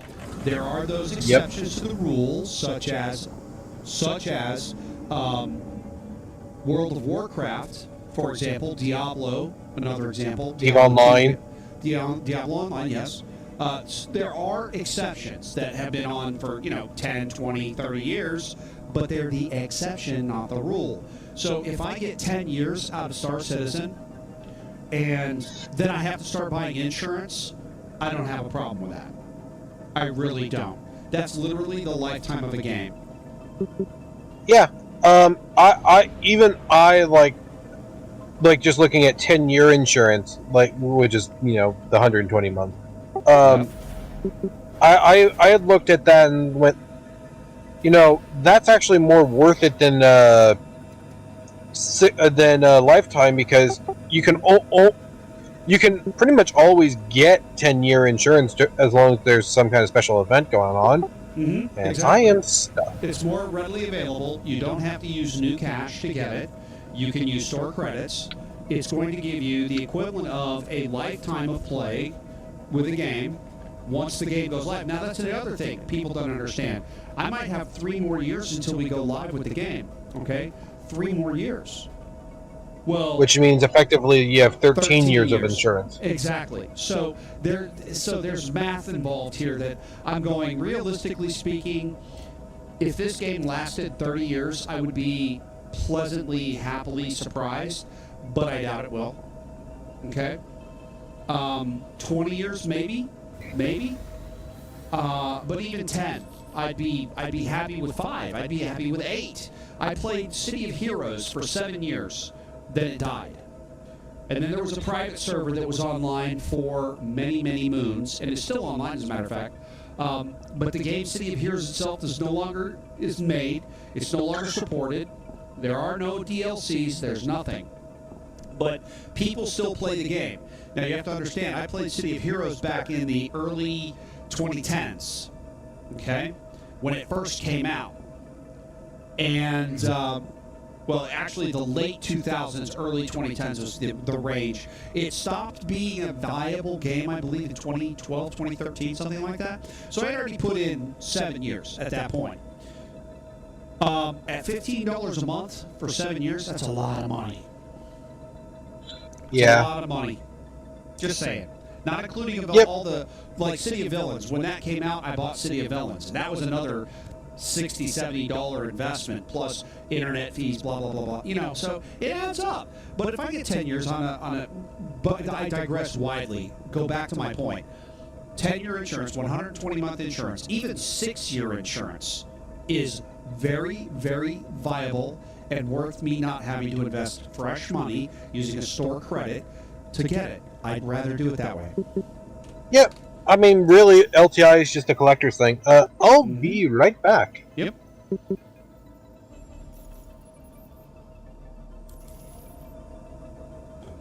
Request departure? Yes, my conductor.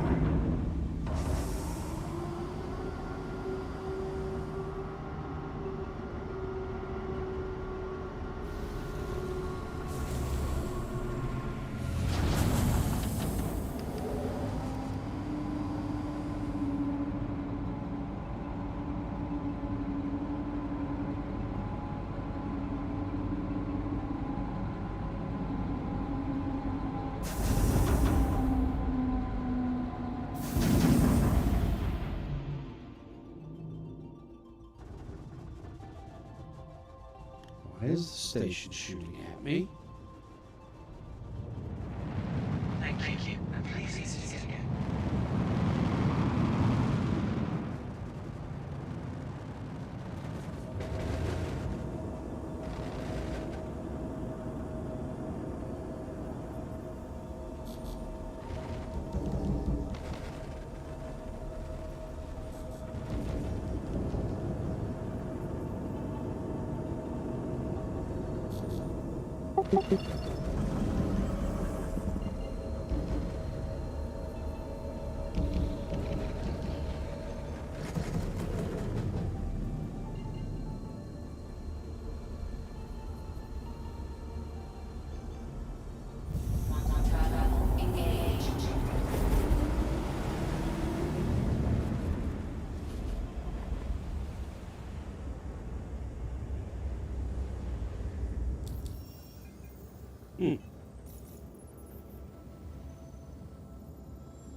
Okay, I'm back. Okay, your microphone sounds funny. I know. Oh, it's back to normal now. Apologies. Oh, did it? Did it? No, okay. I just wanted to make sure I didn't switch to the headset microphone.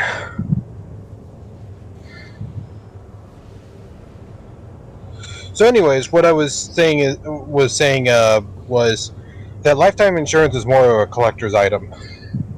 I don't disagree. I'm going to step away real quick. I'm going to get some coffee. I'll be right back. All right, you get your coffee.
Travel complete.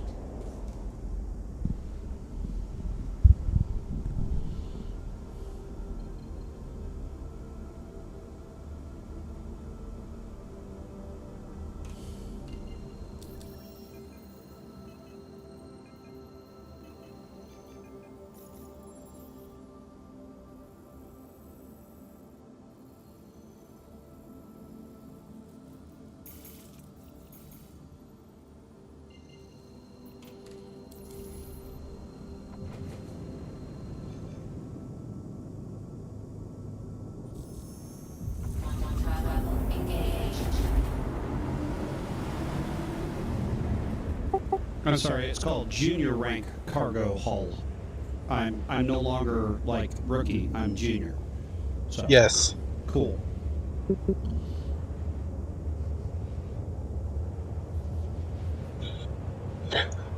Well, welcome back, by the way.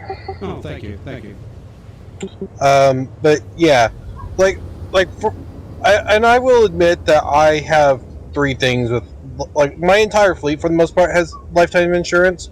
The only exception is my game package, and that's because I'm not that much of a veteran in Star Citizen.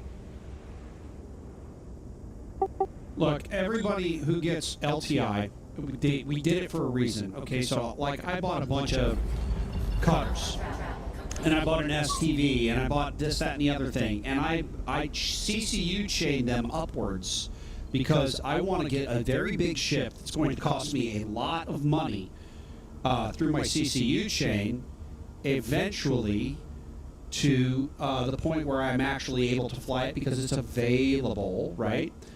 And then it'll have lifetime insurance on it because I'm thinking, just me out there, that the ship's insurance is going to be based on the ship's value. It's not going to be a flat fee for all ships, right? No, it's going to be a percentage. Right. So if I'm rocking a ship that's worth multiple millions of alpha UEC, like a C1, like a C2 or an M2, I don't want to have to pay a chunk of change to have insurance on that thing for the entirety of my gameplay. Even with 120-month insurance, you'd have to buy it at very specific times. So some of these older ships that are high value, you have to, kind of weasel your way in. That's what I did. Also, something I should mention is lifetime insurance is also not just duration. Something that they have mentioned, now bear in mind this is obviously very old information, but they've mentioned that lifetime insurance would be full coverage as well. Yes. Not just the base hull. Oh, no. That's full coverage for everything inside. So all insurance is full coverage for everything inside, not just the base hull. That was covered. That was covered already. So in-game insurance might be different, though. So what they have said in the past was basically there's insurance that will only cover the base hull, meaning any upgrades you put on it will be lost if you have to claim it. Then there's a full coverage, and then lifetime insurance had something specific to it as well that I can't remember off the top of my head. I think maybe like the recovery fee was waived or something. I don't remember. It's old information as well, so bear in mind. I haven't heard anything different about like LTI. Versus in-game insurance, LTI 10-year and all that other stuff, all the insurance that comes with your current packages will include all upgrades to your ships. That's flat out been stated. The stuff that you get in-game later when they offer insurance on ships that you buy in-game or insurance for ships that don't have insurance any longer will only cover the base hull, not the upgrades. Yeah. That's what they said. Now, that was a while ago. You are correct. It was at least 4 years ago that they talked about insurance the last time. They haven't talked about it again, so I'm not sure where they're at with it. Whether or not they're going to change their mind. Like they said, there wouldn't be stats, right? Now there's going to be stats. So yes. we know how well that CIG sticks to their word. Yeah, and the Mark II wasn't supposed to release until after 1.0 full release. And the F8C wasn't supposed to be released until Squadron 42 came out. So I mean, they definitely have changed their minds on plenty of things. I'm going to check one more time at this ArcCorp mining area 157 to see if the cargo thing is going to work. I mean, I'm right here. It's not going to hurt anything for me to check. Nope. I mean, it would suck if it didn't work, but I mean, it would be nothing new to you. No, we called it Bug Citizen for a while, dude.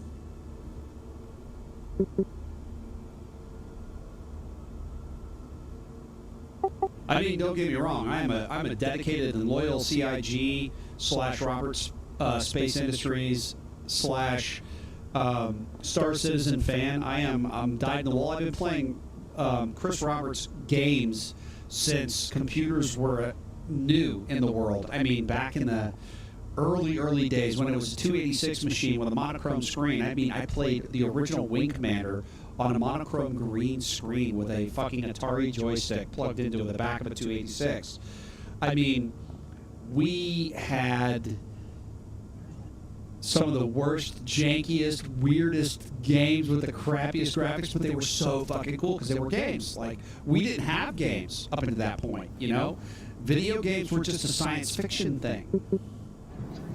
I mean, there's a reason why people were excited for Pong.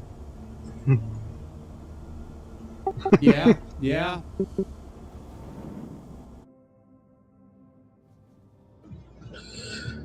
Nope. Sorry, I have some background noise because reasons. I know. I'm so in the I'm middle of gonna landing mute a myself ship, when so that's all right.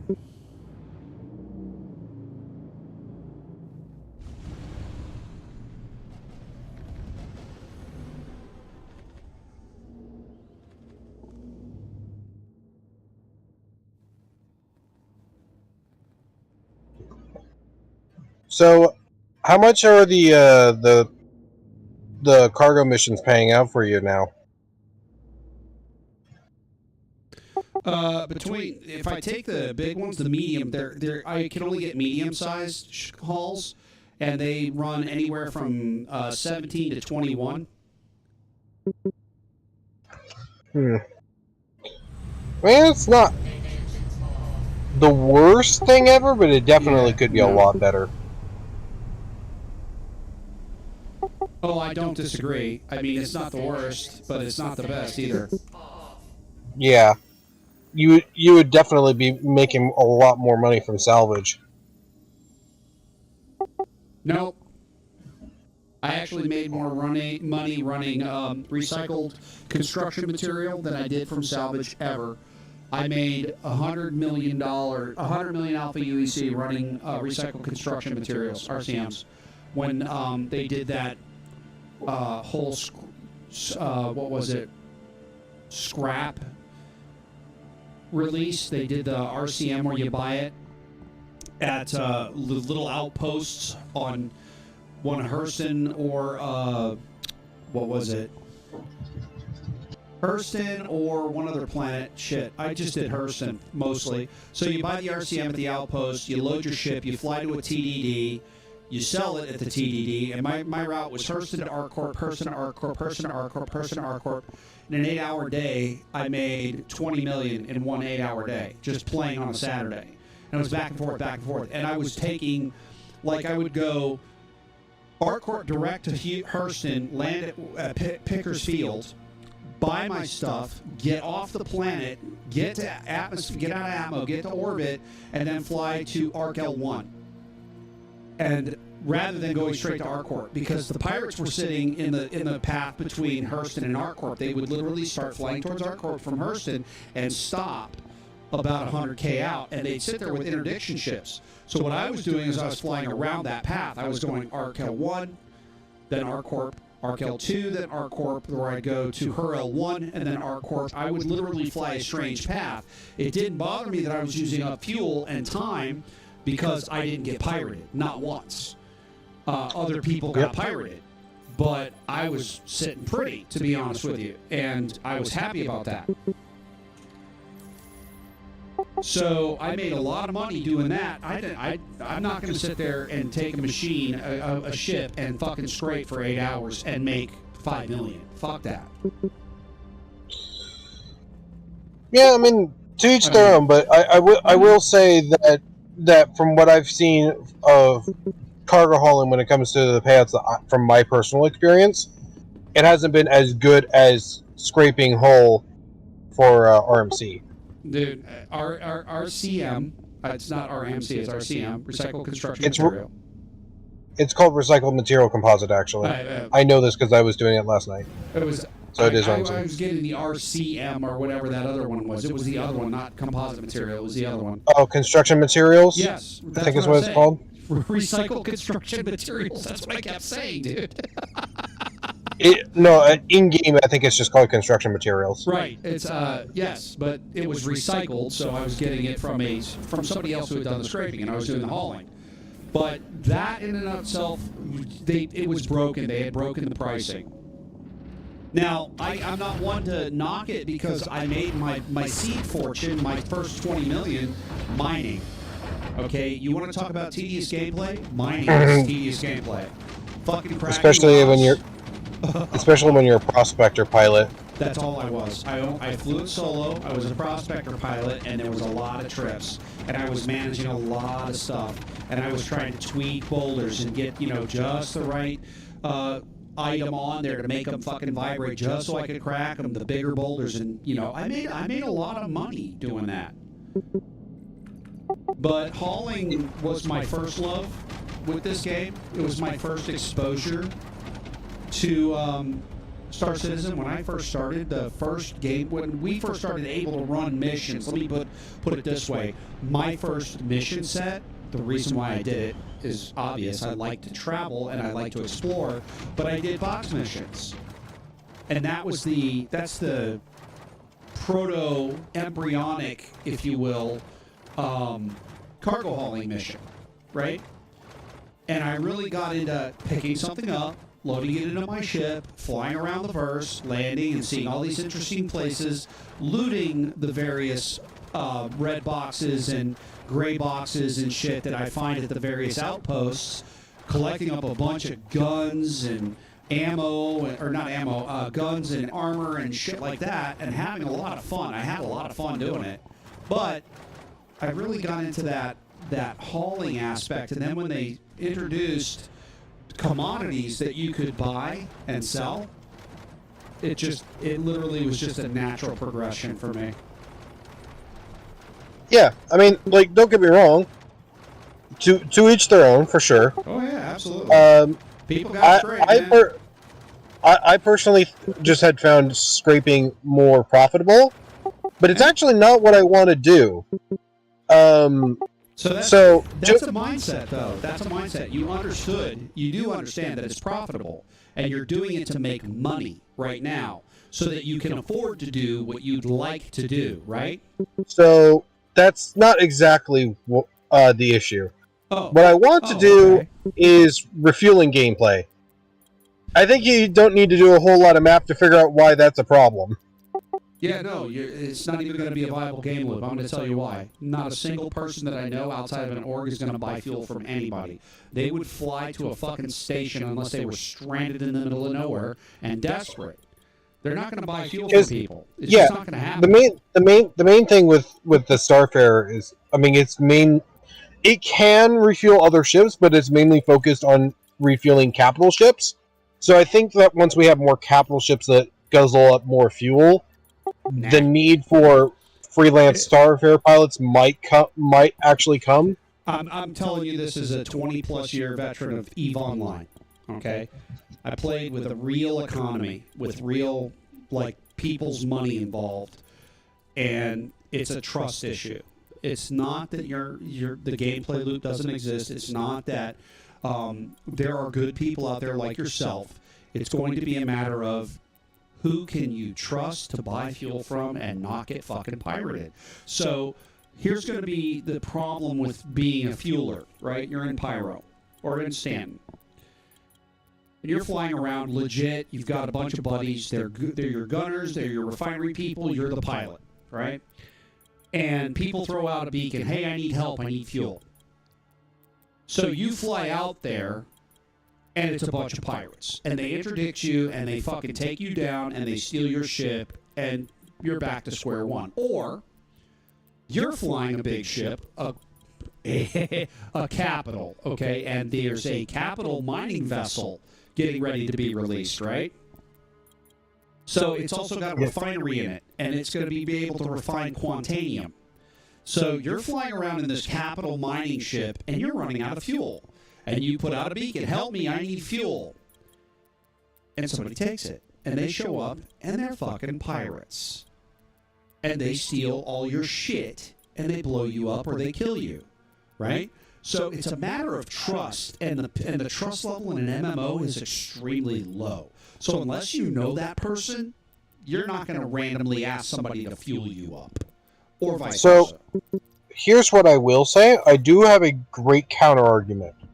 Sure. And this is from my experience from Elite Dangerous. There's an entire organization called the Fuel Rats. That's a bad example, dude. Elite Dangerous has the most toxic community in the gaming industry right now.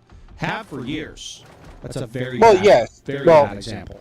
Well, I think the only thing that's more toxic than Elite Dangerous is probably League of Legends, but we'll ignore that. League of Legends, I hands down, is the most toxic. I said one of the most toxic, though. I was qualifying that. So, but I will say, there is but in Elite Dangerous there is the Fuel Rats, and their whole thing is basically there's a website that basically you punch in the information, and a fuel rat will come, give you fuel. You buy fuel from them. Yeah. Enough to get to a station, and then you go refuel at the station. So I would not be surprised if Star Citizen gets something similar. And that's outside of the gameplay loop. They're using an outside tool. They're using a website, right? So it's not a publicly known commodity where someone is. They need fuel. It's not well known. It's not broadcast, but if they put in what I think they're going to do, and that's like a help beacon, like a medical beacon, or a rescue Which beacon. I honestly think they should, personally. They will, because it's a good mechanic. It works. They've already proven the mechanic works, right? So that's the mechanic that's going to get people not to trust outside fueling help. Because medical beacons, and there are legit medical orgs in this game. There really are. They're legit orgs of people that do medical rescues, that literally go out and you know, they'll heal you up. They'll pull your shit out of the fire. They'll help you. They're there for you. They're legit. But then there's those people that are actually not legit. They're nothing more than common criminals. They take rescue beacons, they show up, they rob you, they take your ship, and they leave. Or you're dying, they kill you and take your shit, and they leave. So that has created an environment where all medical orgs are kind of not trusted. Nobody trusts a medical beacon. In fact, I won't even drop a medical beacon. I will only go do something where I know for sure I might need medical help. If my friends are online, if people in the Nutcases org and the One Nut Supreme org are online, and I'm in chat, and if I'm going and running like bunkers and shit, I will only do it if I'm playing with somebody from this org, or somebody in this org is online. Because if I go, hey guys, I'm down, can you come help me? The answer is yes, and I can trust them. There's a level of trust here. Yes, and I will say that it would not entirely fix it, but it would create opportunities for it to potentially happen. Oh yeah, no, it's I completely understand what you're saying, and having an outside website might be the only way that they're going to be able to get away with it, taking that particular model and playing it. But utilizing in-game tools and new people, oh my god. Imagine what it's like. You're a noob, right? You've just bought a starter package. You don't understand the first thing about quantum fueling. You don't understand that you're going to run out of fuel in your jump, and you do your jump anyway, right? And you get stuck. You're stopped. Well, you're new. You go into general chat. Hey, how do I get help for fuel? They say, do a beacon. You pop a beacon. Now, you've been on the game for maybe 30 days. Maybe, if you're lucky. At this point, right? You might have only been on for an hour, 2 hours. People show up, they blow you up, they steal your shit, and they leave you dead. What kind of a trust level is that going to build with new players in the new player group? None. Zero. They're going to complain about it, and then somebody's going to go, "Oh man, I'm in here mining salt. Look at all the salt coming out in chat." You know, they get glee out of this. There's an actual org in Star Citizen that is nothing but griefers. They're called GrieferNet. I don't know if you've run into them yet. I've not run into them, fortunately, but I have heard of them. GrieferNet specifically does griefing. That's what they do. They go out and they kill people just to do it. They don't care how it might impact you. They don't care how it might impact your gameplay or your game enjoyment. They will actually violate terms and services. They will pat ram. They will shoot you inside your hangar when the hangar door's open. They will hang outside the door and shoot you. Why do I know this? Because it happened to me. Luckily, I was a member of this org. We hunted GrieferNet actively for about a month. They stopped fucking with us. They stopped. We see them now, like there's a guy called Esfer. He's the particular SFER. If you see him, get away. Go away. He is going to fucking find a way to kill you, even if it means ramming his ship into yours. He takes joy out of ruining other people's gameplay. That's the purpose of that. That's the purpose of that org. So that in and of itself should tell you that fueling beacons are going to be about as welcome as medical beacons. Just saying, man. I don't see it I don't disagree. I don't disagree, but at the same time, I know a couple of people, and although I'm not officially part of any of their orgs, I would not mind helping them out with shit. Don't get me wrong, not at all. Please do not get me wrong. Anybody who's a member of this order, I would trust implicitly. If they had a fueling ship and I needed help, I would ask them. But if I get myself into that particular kind of circumstance, my fault. Absolutely. Because I should know better. I should know how to watch my fuel levels. I should know how to judge what I'm doing. Like, just for reference here, what the ships that I'm looking at getting is the Vulcan and the Starfarer Gemini. Oh, the Vulcan will be handy. Yes. And We've got a couple of players in the org that are really interested in the Vulcan because they want to be retrofitting and rearming and repairing and all that other stuff. That's awesome. So my idea is to be Space AAA. Sure. Not a bad idea. Oh, you got an engine misfire? Well, I'll come right on over with my Vulcan. The only thing I thought about was I need a vessel that is capable of transporting them, and right now the smallest vessel I can do that with is a Kraken. Because bear in mind, you're probably Starfarers are big. You're probably going to end up basing out of a station somewhere where most of your activity is occurring, and then when you get a call, you jump in the appropriate ship and go. I don't think you're going to be flying around space waiting for phone calls to come in or waiting for help calls to come in. So my plan is to have a carrier as just a base of operations, and then good luck with that. Man. That's going to be not cheap. Oh no, it will not be cheap. In fact, there's a strong possibility that I will have to purchase the ships in game, the carrier in game, because it's not going to be cheap at all. I mean, like, for reference, the smallest ship that I could potentially do what I want to do is a Kraken, and that's like $2,650 currently. And it's a limited hull ship. Yeah. And I would not be able to get lifetime insurance ever unless I bought it secondhand. Yeah, I mean, it's not going to be cheap, and I know that. 1 second, I gotta go AFK. Sure.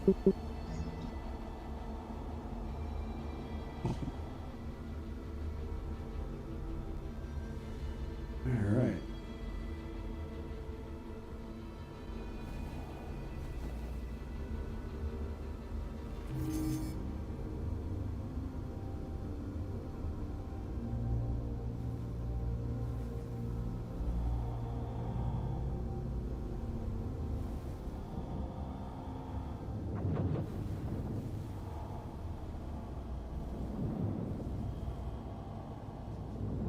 Okay, I'm back.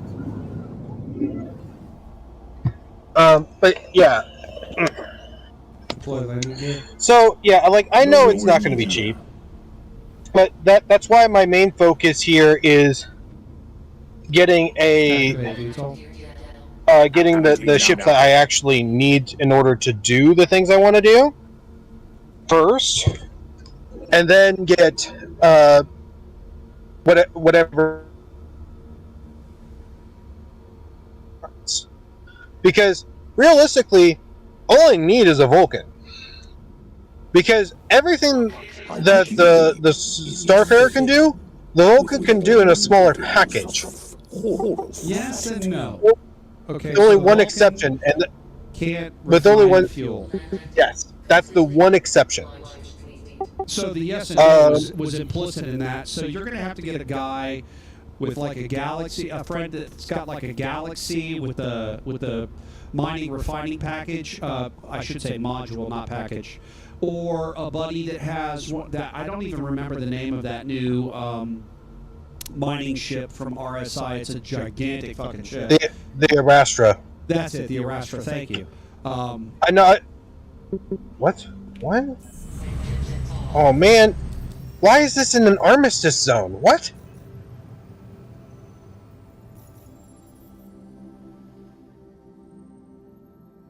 And Oh my goodness, that is very annoying. My salvage target is in an armistice zone. So you should still be able to salvage it.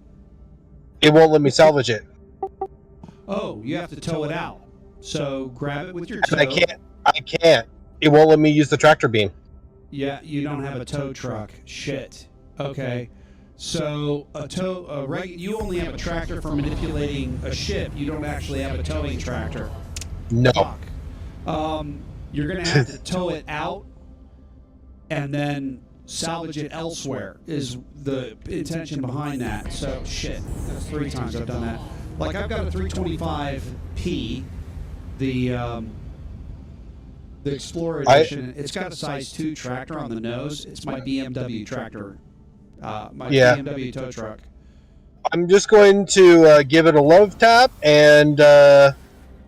Is it floating in space? Yes. Be very careful. It could very well damage your ship, so be careful. Oh yeah, I know. The other night I had to use a 600i to flip a hammerhead off the top of a Taurus, so that we can take the Taurus off and take the cargo on it and sell it. Do I have an STV right now? So I have plenty of experience with Roger that. with this kind of stuff. Roger that.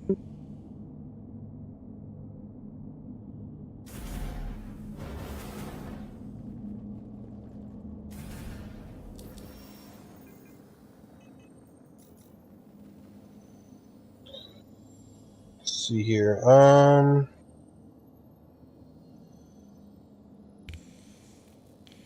I can. Okay, perfect. I can tractor beam it now. You pushed it just outside of the zone. Yep. Yep. Yeah. So like if you had an STV, you could have towed it out of Armistice. Because Yes, STVs but work in Armistice. Yes, but unfortunately, I don't own one. Right. I might actually pick one up now. Thinking about the Space AAA idea. You might want to go with the Taurus instead of an STV, to be honest with you. You get a higher utility factor out of a Taurus, and it actually has extremely good armament, and with a full crew, it's something that will give people pause, but it still has that size 2 tractor. So, if I'm not mistaken, doesn't the STV have a size 3? You are not mistaken, but it's going to be rare that you're going to need a size 3 or bigger to tow something out of Armistice. Rare. So, well, I wasn't thinking of out of Armistice. I was thinking towing someone to Armistice. Oh, well, that's a different beast. I didn't know that's Yes. what you were thinking. I thought you were still reflecting on your current circumstance. No. Because I was saying, when you were talking about the STV, I was thinking, that would actually be, or is it STV? No, it's the SRV. The SRV. I call it STV. God damn it! I called it an STV because I got that little goddamn golf cart with the windshield in my brain. No, that's the PTV. No, STV is the. No, the STV is the Jeep variant of the golf cart. I know what it is. Oh, okay. When you said the golf cart, I thought you were talking about the actual golf cart. No. The PTV is the golf cart. It looks like a fucking a little Tykes car, actually. Yeah. But the STV looks like a little Jeep variant of the golf cart. Yeah. So the SR. I was thinking that having an SRV wouldn't be a bad idea too, because that would mean that, if need be, because it will be able to help tow some of the smaller capital ships. I think for example, I think it was capable of towing the frigates, if I remember correctly. Untested, I don't know.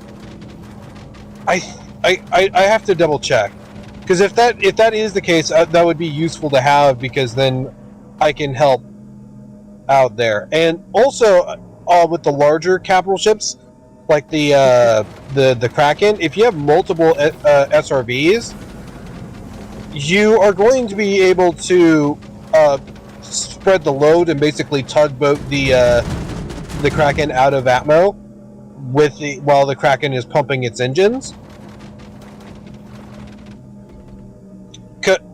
So it would basically speed up getting the Kraken out of ammo. Now, ideally, you wouldn't want to have the Kraken in ammo very often, because it's still a big capital ship and it'll take a long time to get out of atmosphere.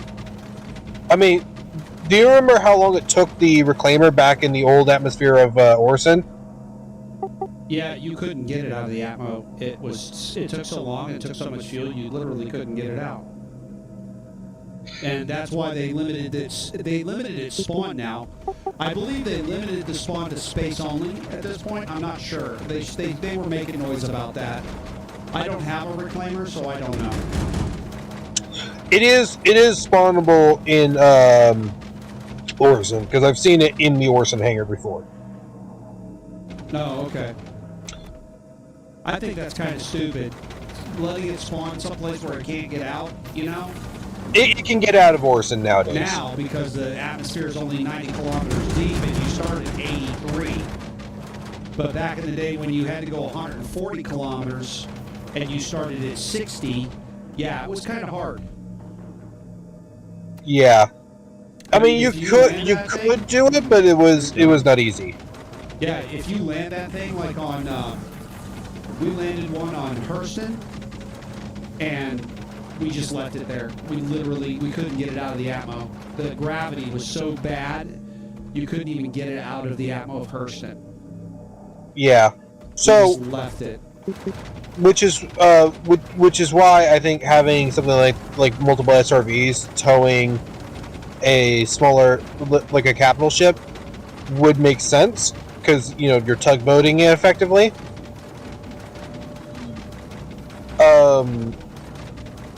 Which is why I was thinking about getting one. Now that you've mentioned the SRV, and I've started thinking about it, because, like I said, I want to be space AAA, and it sounds like that would be a useful thing to have for that.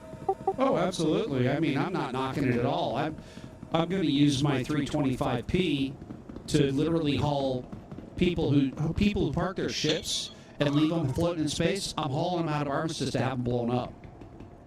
That's all. Or salvaged. I don't give a shit if you want to salvage it. I will haul it out of Armistice and then use the vehicle guns to blow the ship up out of Armistice, so I don't get a crime stat. If it's abandoned and it's floating in space around Seraphim or any other station, I'm going to haul it out of Armistice and I'm going to blow it up for you, so that you have to claim your ship. If you're going to leave your crap cluttering the airspace around a station and make it difficult for other people to land and refuel because you landed on a pad and walked away and left the game, and it's sitting on the fucking pad for 3 hours, I'm going to tow it off the pad. I'm going to drag it out of Armistice, and then I'm going to blow it up for you so that other people can use the pad. Yeah.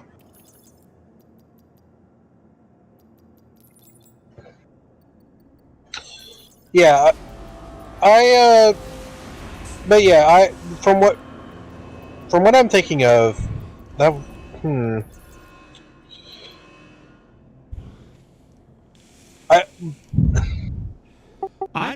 doing it because I don't like dicks. I don't like people who just leave their shit around and make life impossible for other people to play and enjoy the game because of persistence. And they're like, well, I landed on the pad, and then they log off. And their ship stays there for 4 hours, 5 hours, 6 hours, and I can't use an external pad. And getting a hangar these days, fuck that shit. If you can't get a hangar quick, you might be flying around for 10 minutes. Waiting for a gateway to appear. I mean, come on, dude. No. Don't be a dick. So what I found for that was requesting landing again had it spawn faster. But yeah, that's how it has worked for me. Yeah, sometimes it works for me, but my point remains. People park their ships just above hangars or just around hangars and leave them floating in space, and then they EVA into the station, or they park there, they bedlog, and they leave their ship there just floating in space. They want to be an Armistice, but they're cluttering up the area, right? So I'm going to be more than glad to fucking haul it out of the armistice and blow it up for them. Yeah. More than glad. You can claim your ship again. You won't die, you won't lose your equipment, but when you spawn back in, you're going to be inside the station. It's just a dick move, man. It's just a dick move. That's all I'm saying. Yep, you are absolutely correct. And I'm not knocking you for doing that. Oh, I know you're not. I'm just saying I'm vehement about this. I am passionate about this. I will, look, if it takes me an extra 5 minutes to get a hangar and land in a hangar so I can log off for the night, I'm going to do it because I'm considerate of other players. I don't want them to have to deal with my garbage floating around in their way, causing problems. Okay? People don't think about other people. They think about themselves. They act like this is a single-player game. It is not. It is a community MMO RPG. It is a community win when we all think of each other. I mean, I don't care if you're a griefer, and I don't care if you're a pirate, and I don't care if you're a PvPer. Think about the other players. Be considerate, right? That's all. That's all I'm saying. Be considerate. Yeah, but for a lot of people, that's just impossible.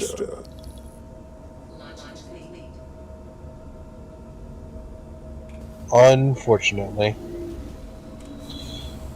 But I look at it this way. That just gives me more stuff to do. The more that they garbage it up, the more that they trash the fucking area around stations, that just gives me more stuff to do. It's an unintended gameplay loop. Thank you. I appreciate it. Yeah, like I said, even though people are going to be dicks, but in this case, at least there's people out there trying to rectify that, because I found it very annoying when there's just desolate ships above my hangar and I'm trying to take off and there's a giant fucking reclaimer in the way. I will say this, okay? I'm right now at Seraphim Station. I'm flying around in third person. I'm in my C2, okay? Big slow ship, nice and big. Big chunky monkey, flying around, just looking at stuff, right? Normally, in previous patches, people would leave their little fucking medium fighters and their little shit ships parked right around and above the doors to the hangars. And other people would leave their C2s, their M2s, their reclaimers just fucking floating in space, right? Around the big hangars. Now I'm going over to the pads. I'm flying over to the pads. Let me finish my statement here. I'm flying to the pads to look, because usually the pads have 3 or 4 or 5 ships on them at any given time, or around them, or wreckage and all kinds of crap, right? So far, this patch, and I'm gonna say it now, this is all right. It's time to get out the tow truck. So there is 1, 2, 3, 4, 5, 6 ships on the pads at Seraphim. 6. There are 4 fucking pads, 6 ships. 2 of them are floating in space just above the pads. One of them is taking up an entire pad because he is hovering 30 meters off the surface of the pad, and he's logged out. It is an abandoned ship. It is abandoned. They are white. There's not blue chevrons. They are white chevrons. They have numbers. There's one sitting right on the fucking pad right now. It's a Carrack.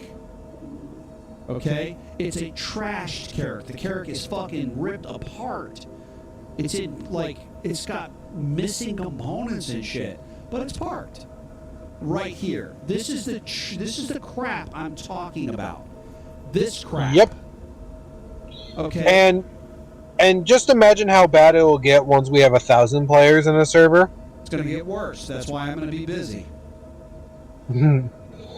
Yeah, I mean, I definitely think that I think you should be able to salvage in Armistice in space stations just because of that bullshit. I don't disagree. There is so many abandoned vessels that salvage vessels could literally just be there all day collecting scrap and making bank. I mean, imagine how much a reclaimer can get from 200-300 fucking abandoned vessels. But because you can't salvage in Armistice of the space stations, you basically are in a position where you have to just deal with it.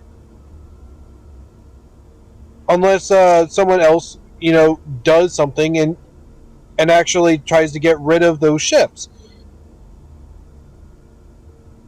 I mean, I think once insurance actually becomes actually significant, reclaiming ships takes absolutely forever, and it's not cheap to do. In fact, I don't think filing claims should be free.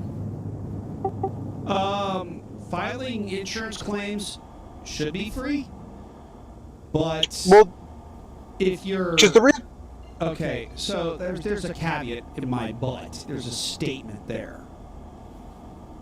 There should be exceptions to the rule, right? So if your ship was blown up and salvaged, maybe you should have to pay a little extra. Maybe you should have to pay a little fee. There is no fee for claiming a ship at all. None. Unless you want to speed it up, right? The expedite fee. Yeah.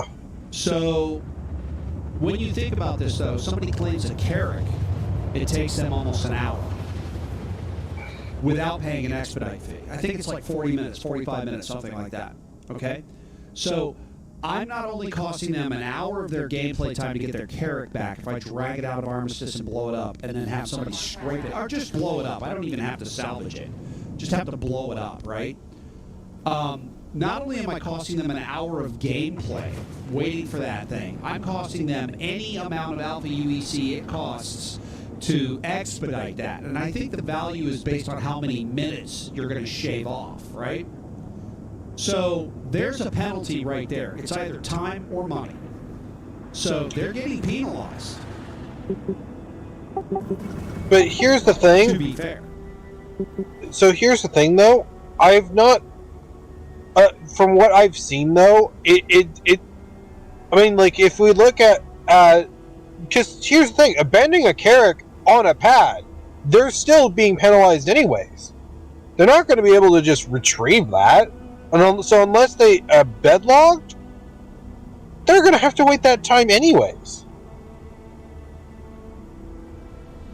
And I think there should be more done to discourage people from abandoning their vessels in airspace. I don't know that there won't be. There just hasn't been any talk about it. There's been no serious talk from CIG regarding abandoning vessels. They've literally created their own beast with persistence, right? So, it used to be when I bedlogged, my ship would disappear 45 seconds after I bedlogged. It would disappear, right? Yeah. But when I log back in, I would log back in, my ship would render, I would log in, I'd be in my ship where I was approximately in space, but it might be a different server, right? Because it was using my data from my game client to figure out where my ship was. It loads it in, and I appear. Now with persistence, your ship does not disappear. You log off, the ship stays. The server saves it in its current state, as is, forever. Unless the server crashes, that ship will stay there. Okay? So CIG created this monster. They have solved. They could solve it very easily. Just go back to the old instance where your ship disappears when you bedlog. Request landing? I do think that could fix it, for sure. But I don't know if CIG would want to do that, because CIG is interested in making it in the game hyper immersive, and that is a bit immersion breaking just to see a ship randomly disappear. And I'm not saying that this is a good argument, but I'm saying that that's something that. But that is something that CIG could do. Well, okay. I'm going to say my statement of always. Okay, there is a level of immersion that becomes a problem. CIG is fast reaching that level. Okay, they're quickly attaining a level where it's not fun. It's no longer any joy to travel because of the amount of time it takes to travel. Right. now they're getting to the point where the immersion is going to be so intense, like it's literally taking you more and more time to do basic shit. So you're going to spend most of your time doing real life basic shit. I got to feed myself. I got to go to the bathroom. I got to sleep. I got to do this. I got to do that. It literally will eat time out of the game and make it not enjoyable. People will stop playing. There is a limit to the immersion, and it's a game, so they should understand. Hey, look, if you're going to accommodate 1,000 players, I'm just going to say this is the way I see it. The way I see it, if you're going to accommodate 1,000 players, get rid of the fucking ship persistence. If they log off, their ship goes away.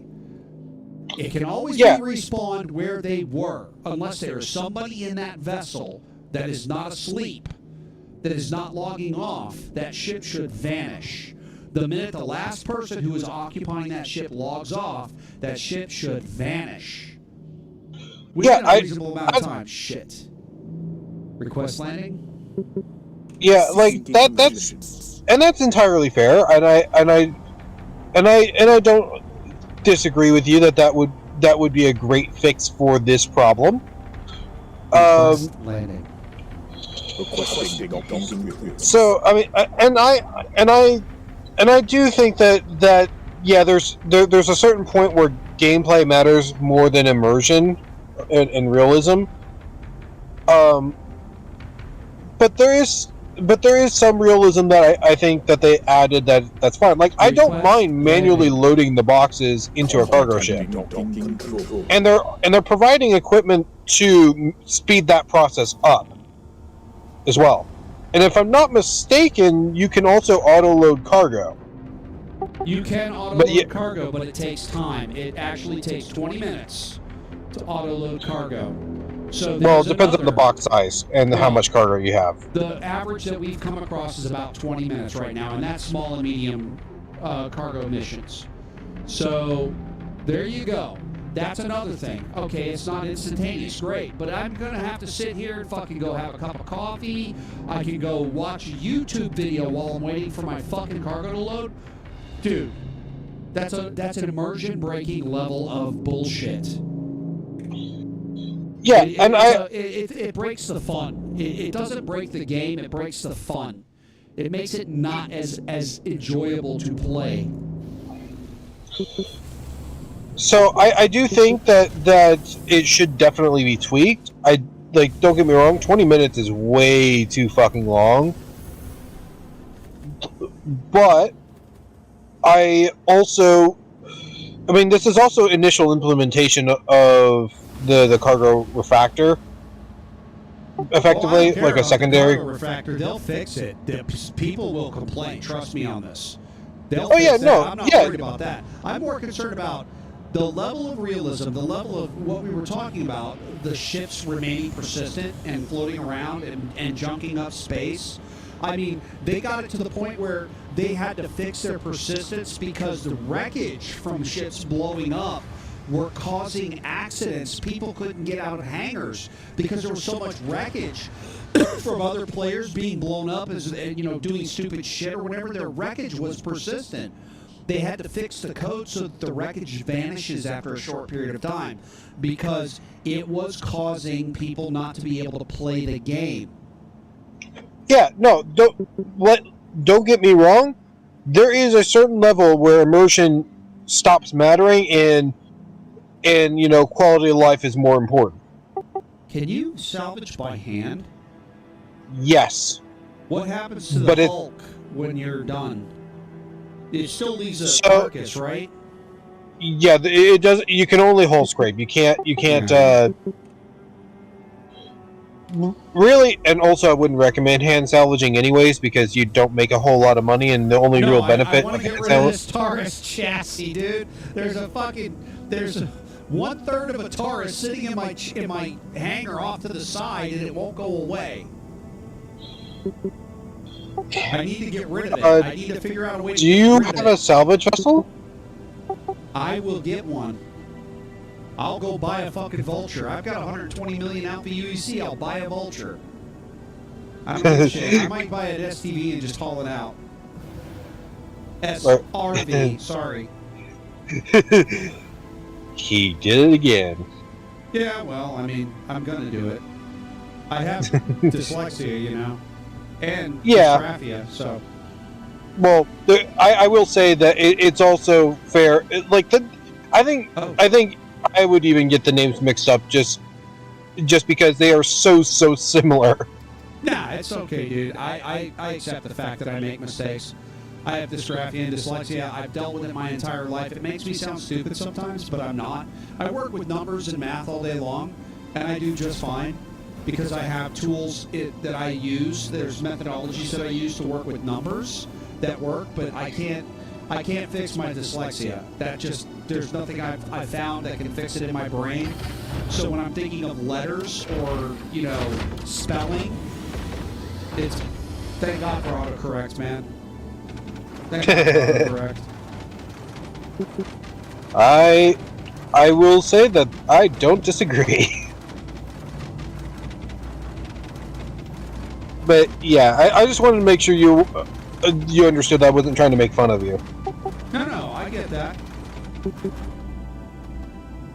Dude, I don't take anything personal. I was in the military for too long.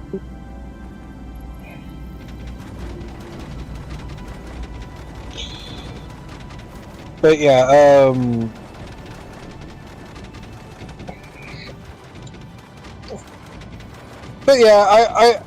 I do think some of the immersion stuff that they've done is really nice, and I do think that some of the more arcadey things that they've added are also nice to have. Like, I think the dynamic crosshair was a good addition just in general, just because it made you aware where your gun actually was shooting, because a lot of guns had issues where the sight wasn't fully accurate to where. You don't talk to me about crosshairs, dude. I'm a lag pip guy. I've been a lag pip guy since I was a kid because I was trained with modern military equipment, and it's a lag pip. We use lag pip. Our current modern military has a lag pip on their fire resolution computers. That's how I was trained. So this lead pip shit is actually cheat as far as I see it, and I always swap the lag pip, and I still do. I swap the lag pip every time. I hate the fucking lead pip. I hate gimbals. It's a cheat in my mind. In my mind. I don't care if people use it, but I won't let myself cheat like that. Yeah. I do prefer lag pip myself as well, but I haven't been able. I keep on forgetting on how to actually change that. It's a toggle now. It used to be you could switch it permanently in your settings, but there's a toggle. You have to set a toggle in your bindings so that you can toggle it to lag pip. And I immediately go in there and I toggle it to lag pip. That's what I do every time. Well, with the new MFDs though, that will be less of an issue because you can just do it through the MFDs.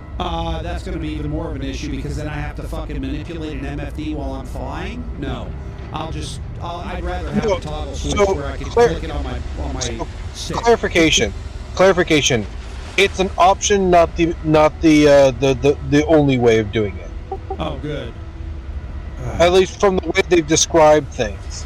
God damn, they make so many things. They say they're going to be options or they're not going to happen, and then all of a sudden it is the only way you can do things. And it's a frustrating thing here, you know? Yeah, I do think that the key bindings in this game is overloaded, though. There's so many.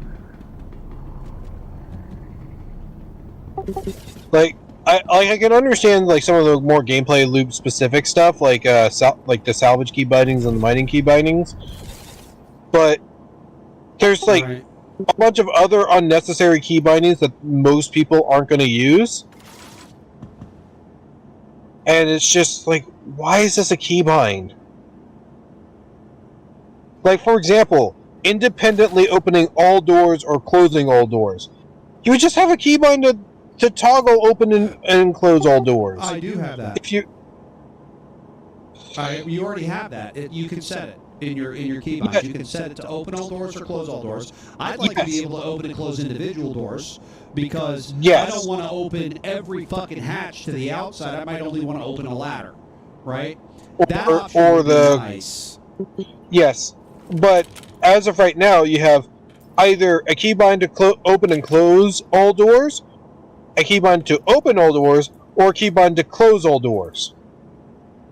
And there's no reason for the other two. At all. There's no point in having a keybind specifically designed to specifically only open all doors and specifically only close all doors. The only real thing I can think of, maybe, is having a switch on a flight stick, like on the X56. That's what I have. That's what it is. I have a switch. Up is open, down is close. I'm using the VKB Gladiator EVOs, and there's switches on the base, and I flip a switch up, it opens the doors. I flip the switch down, it closes the doors. That's pretty good. I mean, I like that independence of open and close. I don't want to have to press a single button to open all the doors and close all the doors, because what if I slip while I'm in combat? Oh shit, all my doors open up. Oh shit. Right? Well, I mean, placement of the keybind also kind of matters too. I'm not going to deny that, but I mean, I can understand open and close being separate operations. I really can. And also, lock and unlock are separate operations. You don't have a single button to lock and unlock your car doors. You have a lock and you have an unlock. You have windows up and you have windows down. These are switches. That's the way they're emulating real life in this instance, and that's okay. That kind of immersion is okay, dude. What I'm talking about is 40 minutes to load your cargo automatically, or you spend an hour running around in an ATLS doing it yourself. I mean, it's fucking I like being able to click, buy my cargo. It's in my ship when I summon it up and I fly away, or click, sell my cargo, it's removed from my ship, and I go back to my ship and fly away. Now I have to decide whether I want to auto-unload it or manually unload it. I have to fly to a planet, go to TDD, go to the TDD and decide what I want to sell. Then I have to decide at that point, am I going to auto-unload it or am I going to manually unload it? Well, if I want to manually unload it and save money, I'm going to have to set the sail, run back to the hangars, spend another 20 to 30 minutes unloading my ship for the quantity that I'm selling, close my ship up, store my ship, go back to the TDD to collect my money. What the fuck? No. That's not fun. So I will say, taking a quick break off, I'm going to buy an SRV. So for me, I do like a lot of repetition. So for me, like that doesn't bother me at all. So I mean, I think having the option of being able to do that is a good thing. But I do think that auto loading is also a good thing. It just needs to be faster. I think that with auto loading, it should take enough time that by the time you get to your ship, it's already loaded up. That's my opinion about auto loading. Is I think it should only take enough time so that by the time you get back to your ship, it's already done. I don't disagree. I don't disagree. That's exactly what I was saying, though, dude. That's exactly my words. Yeah. There's fun-breaking immersion, and then there's game-breaking immersion. This loading and offloading is fun-breaking immersion. Yeah, I mean, like for me, like I said, the manual loading doesn't bother me personally, but I can easily see why it bothers other people, and I do think that in its current state, it needs to be reduced even more. Because 20 minutes is just way too long. It's more than that. If the load's bigger, it takes more time. It's dependent on the size of the load, dude. It can be upwards of an hour. Yes. Automatic loading can be upwards of an hour. But then again, you go to do it yourself, it's going to be upwards of an hour. Hold on, I got somebody at my door.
There's apparently my spout is leaking, and it's leaking into the apartment downstairs. So the maintenance people have come to fix it. So I'm going to be offline for about 15 minutes.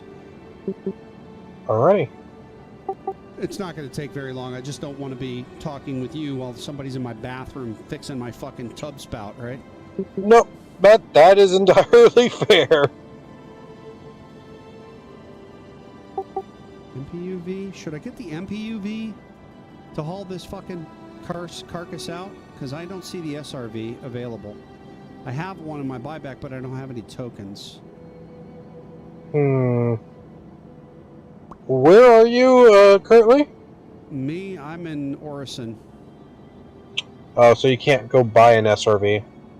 No. I see the ATLS, the mole, the MPUV tractor. The MPUV might work because all I got to do is get it out of the fucking hangar and then chuck it over the side of the hangar and then land again. And the MPUV doesn't need... Okay, yeah, I'm going to do that. I'm going to try it. What size tractor beam does it have? 3. Oh. Yeah, then it probably will be able to do it. It has a size 2 on the front and a size 3 on the back.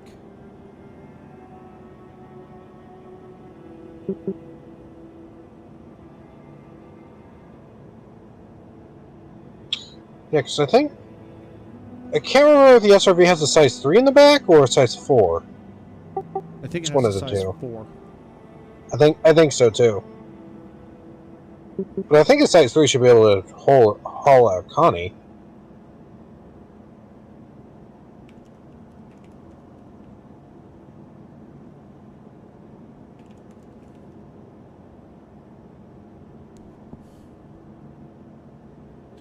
The Argo SRV in Star Citizen has a large tractor beam that allows you to tow larger ships and move them to new locations. SRV tractor beam has the following capabilities. Towing distance can be up to 300 meters away. Let's see. Yeah, it's size. Any size 3 vehicle that can accommodate 1 crew member. Okay, but it has a large tractor. Let's look at MPUV.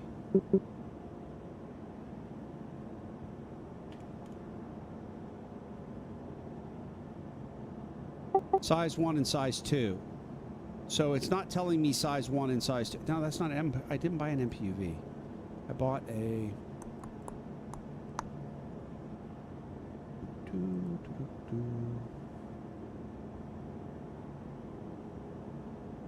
What did I just buy? Dumbass. I'm being a dumbass now. I got to look up the size of the tractor on this one.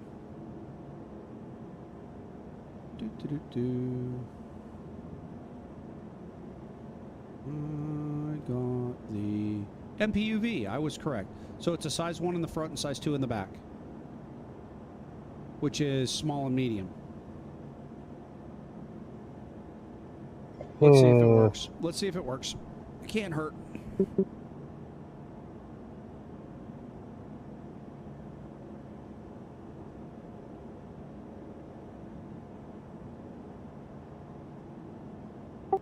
Can't hurt anything, dude, to try. Yep. Not a thing.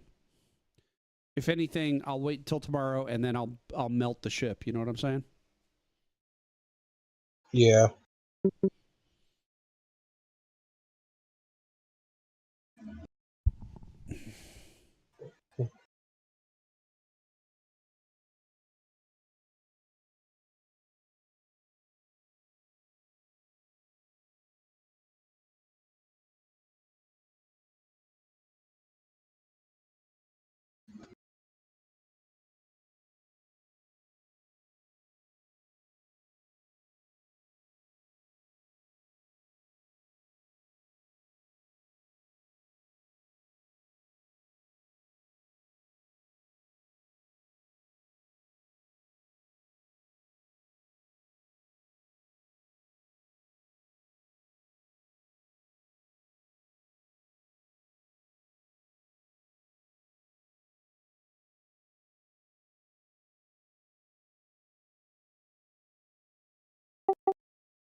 I think the max lift is a size 2 tractor beam. I think I might have just wasted money.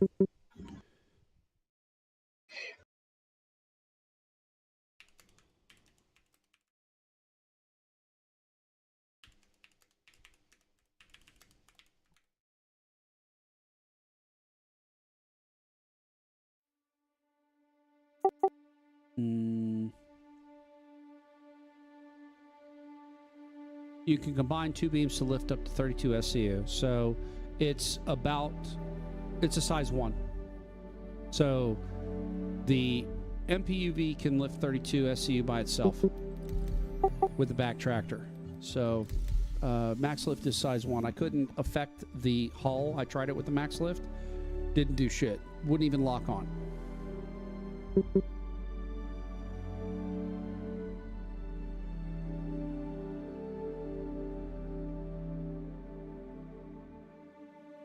Worst case scenario, I'm going to try to drag it over onto the pad and then call up a ship and see if it'll drop down and disappear in the garbage if I can't haul it out.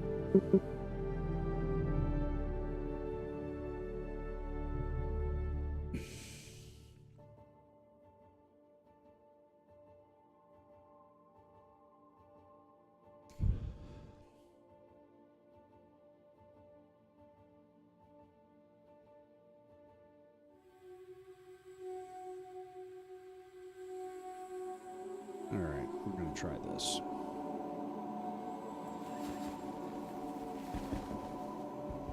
I had to log off real quick. I bought an MPUV because there's a carcass of my Connie Toro sitting in the hangar. I would like to get rid of it, and the MPUV might be able to lift it up and yeet it off of the station, but if it can't, I'm going to try to move it to the middle of the pad and then have it go away when I summon up a ship. We'll see. There's going to be some noise. I got a maintenance issue. Apparently my bathtub was leaking downstairs in their bathroom, and I live in an apartment on the 2nd floor, and so the maintenance guy showed up, and he showed me that my my spigot on my tub was actually leaking, and he needs to replace the spigot. So it'd take him about 15 minutes once he gets all the parts. He's out getting the parts right now. I'm gonna make it. Yes, barely. He's out getting the parts right now, and he'll be back. So if you guys hear some noise in the background, or if my doorbell rings or whatever, that's him. I'll step away and take care of that.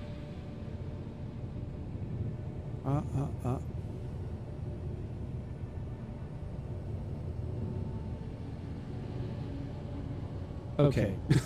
I had my mic muted all this time. What the actual?